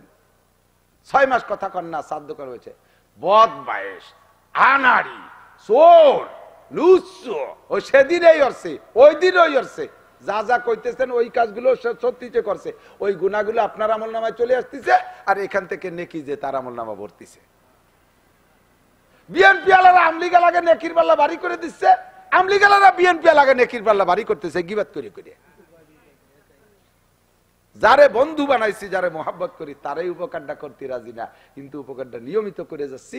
আমি আমার শত্রুরে ভালো করে মনে রাখেন, খেয়াল রাখেন, এই কাম কিন্তু খুব অহরহ চলতেছে, এটা অ্যাভেলেবেল হয়ে গেছে। এবং গীবাতকে আমার নানুপুরি হুজুর বলতেন, গীবাত বামানা গীবাত। আলু ভর্তার সাথে ঘি নিলি বারা মজা বেশি হয় না? তো ঘি দিয়ে ভাত খাইলে যেমন মজা লাগে, গল্পের ভিতরে গীবাত কইলে এরকম মজা লাগে। একে অপরে বলতে বলা বলি করতে ভালো লাগে, যে গীবাত কয় তারও বলতে ভালো লাগে, যে শোনে তারও ভালো লাগে। বলনেওয়ালা যদি কদ্দুর যায় থামিয়ে যায়, শ্রোতারা কয় শেষের চুপ তো করলি নিয়ে, মানে গুনার নিসাব পুরো ওই নেই, সব শেষ কর, একটু বাকি রয়েছে ওটুকু নিয়ে নে। জবান রেখে একটু কন্ট্রোল করা যাবে? আজকে কি টের পাইছেন কি কইছি টের পাইছেন? প্রশংসা থাকলে করেন, প্রশংসা থাকলে করেন, দোষ থাকলে বললেন না, বললে লাভ কি? আপনার লস। এটিকে একটু সতর্ক থাকেন, আল্লাহ হেফাজত করুক, জোরে বলেন আমিন। যা বলতে চাইছি, আব্দুল্লাহ ইবনে মুবারক রাহমাতুল্লাহ আলাইহির এই মুবারকের দাম বাড়ছে না কমছে? মাত্র 20 বছর জিহ্বাকে কন্ট্রোল করছে কি মালিকের ভয় না আল্লাহর ভয়ে? আল্লাহ কয় ওমাইয়াত্তাকিল্লাহা ইয়াজআল লাহু মাখরাজা ওয়া ইয়ারযুকহু মিন হাইসু লা ইয়াহতাসিব। যে ব্যক্তি আল্লাহকে ভয় করে, যার ভয় করে, আল্লাহকে ভয় পায়, তাকওয়া অন্তরে রাখে, আল্লাহ তাআলা তাকে গোলামির জিনজির থেকে বের হওয়ার ব্যবস্থা করে দেয়, জেলখানা থেকে বের হওয়ার ব্যবস্থা করে দেয়, ফাঁসির থেকে নাজাতের ব্যবস্থা করে দেয়, যাবজ্জীবনের থেকে নাজাতের ব্যবস্থা করে দেয়, চোর ডাকাতির হাতের থেকে বাঁচার ব্যবস্থা কইরা দেয়, মহা বিপদ থেকে ব্যবস্থা কইরা দেয় বাঁচার জন্য, এবং তাকে রুজির প্রশস্ত ব্যবস্থা করে দেয়। এরপরে আল্লাহ কয় ইন্না আকরামাকুম ইনদাল্লাহি আতকাকুম। দুনিয়ায় তোমরা যাকে যে পদে সম্মানী বলে মনে করো, ওই পদে আমার কাছে সম্মানী না। আমার কাছে ফকির, মিসকিন, এতিম, কাঙ্গাল, দুঃখী, অসহায়, বিধবা, একেবারে সমাজের সবচাইতে নিকৃষ্ট মানুষটার দাম সারা পৃথিবীর প্রেসিডেন্টের চাইতে বেশি। যদি ওই প্রেসিডেন্টের ভিতরে আল্লাহর ভয় না থাকে, আর এই ফকিরের মধ্যে যদি আল্লাহর ভয় থাকে, তাহলে ফকিরের দাম রাজার চাইতে আল্লাহর কাছে বেশি। এবার সফলতা, শেষটা কি ভাই? সফলতা। আমরা বলি এবার আমি সফল চেয়ারম্যান, সফল মেম্বার, সফল এমপি, আমি এস্টাবলিশড। এই এস্টাবলিশড একটা শব্দ আছে না, ইংরেজিতে ব্যবহার করে। মানুষে যদি নিজের জন্য বা কোনো মানুষ আর একজনকে বলে আপনি এস্টাবলিশড, আমি এস্টাবলিশড, আমার আব্বা এস্টাবলিশড, আমার মামারা এস্টাবলিশড, আমার ছেলে জামাই এস্টাবলিশড, ওই লোকটা মুশরিক হয়ে কাফের হয়ে গেছে। এস্টাবলিশ শব্দ মানুষের জন্য জায়েজ নাই। এস্টাবলিশ মানে স্বয়ং সম্পূর্ণ, কাহারও কাছে মুখাপেক্ষী না, এর নাম হলো এস্টাবলিশ। স্যার তো প্রিন্সিপাল, স্যার তো স্যারই, শুনে দেখেন, এস্টাবলিশ ইংলিশ শব্দ, এর মানে মূল তর্জমা কাহারও কাছে মুখাপেক্ষী না, একাই সম্পূর্ণ। জগতে কোনো মানুষ আছে? প্রেসিডেন্ট তো ঠেকা আছে না নাই? বাংলাদেশের প্রেসিডেন্ট, ছোট দেশের প্রেসিডেন্টদের ধরি, উনি উনার জুতো জোড়াও তো কালিয়তি মুসির কাছে ঠেকা। প্রেসিডেন্টের জুতো নিজে কি কালি করতে পারে? মুসিরেতে করানো লাগে না। সমাজের সবচেয়ে নিকৃষ্ট মানুষ মুসি, তার কাছে প্রেসিডেন্ট ঠেকা। প্রেসিডেন্টের বাথরুম যদি লোড হয়ে যায়, তাহলে সাফ করে দেবে কিরা? স্বরাষ্ট্রমন্ত্রী, প্রধানমন্ত্রী, কেডা কন? তাহলে সমাজের সবচেয়ে নিকৃষ্ট মানুষ সুইপার, প্রেসিডেন্ট, তার কাছেও ঠেকা। তো ইস্টাবলিশ আসে কোয়ান্তিয়া? কোত্থেকে আসে ইস্টাবলিশ? ইস্টাবলিশ কোনো মানুষ নেই। ইস্টাবলিশ কে?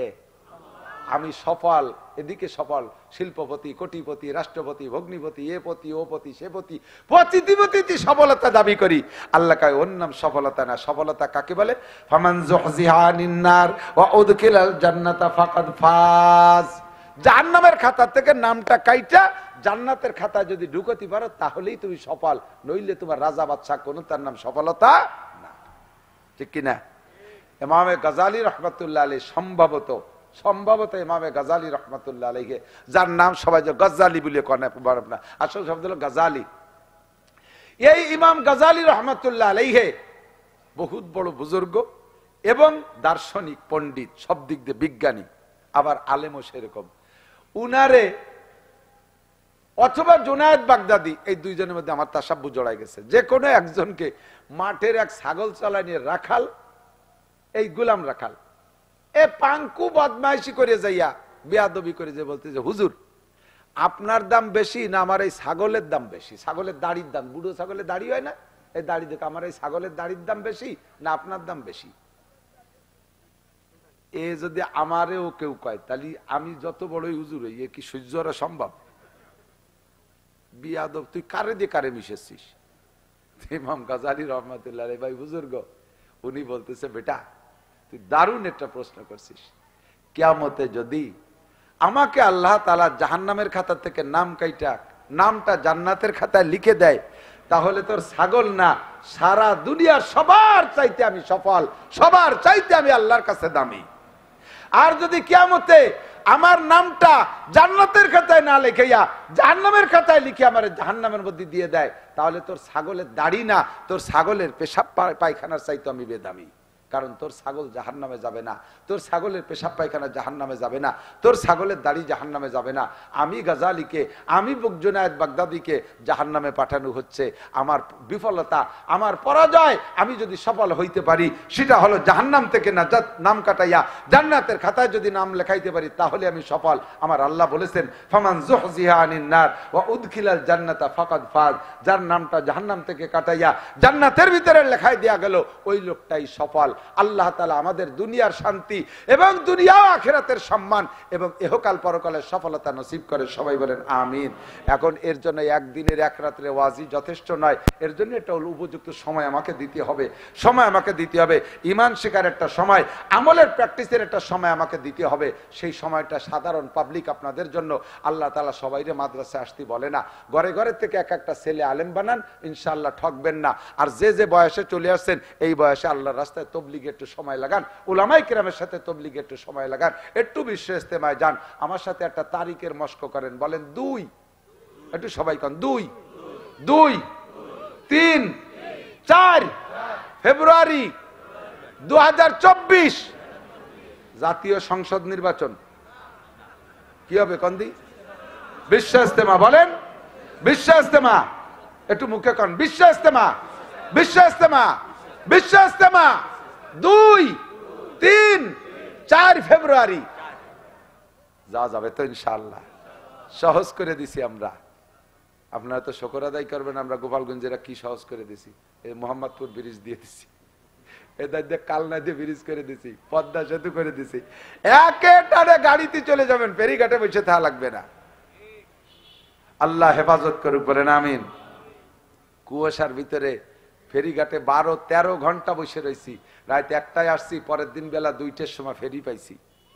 ঠান্ডা লেগে বুক টুক বসে গেছে।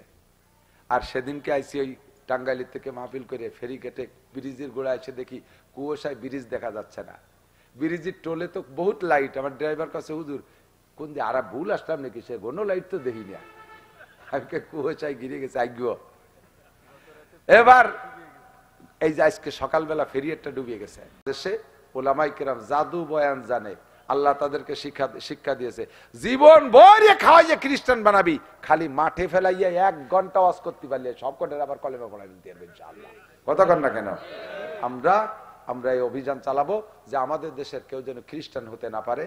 আর সর্বক্ষেত্রে সর্ব অবস্থায় মাদ্রাসাগুলোর পাশে থাকবেন, আলেম তালবি আলিমের সাথে বিয়াদবি করবেন না।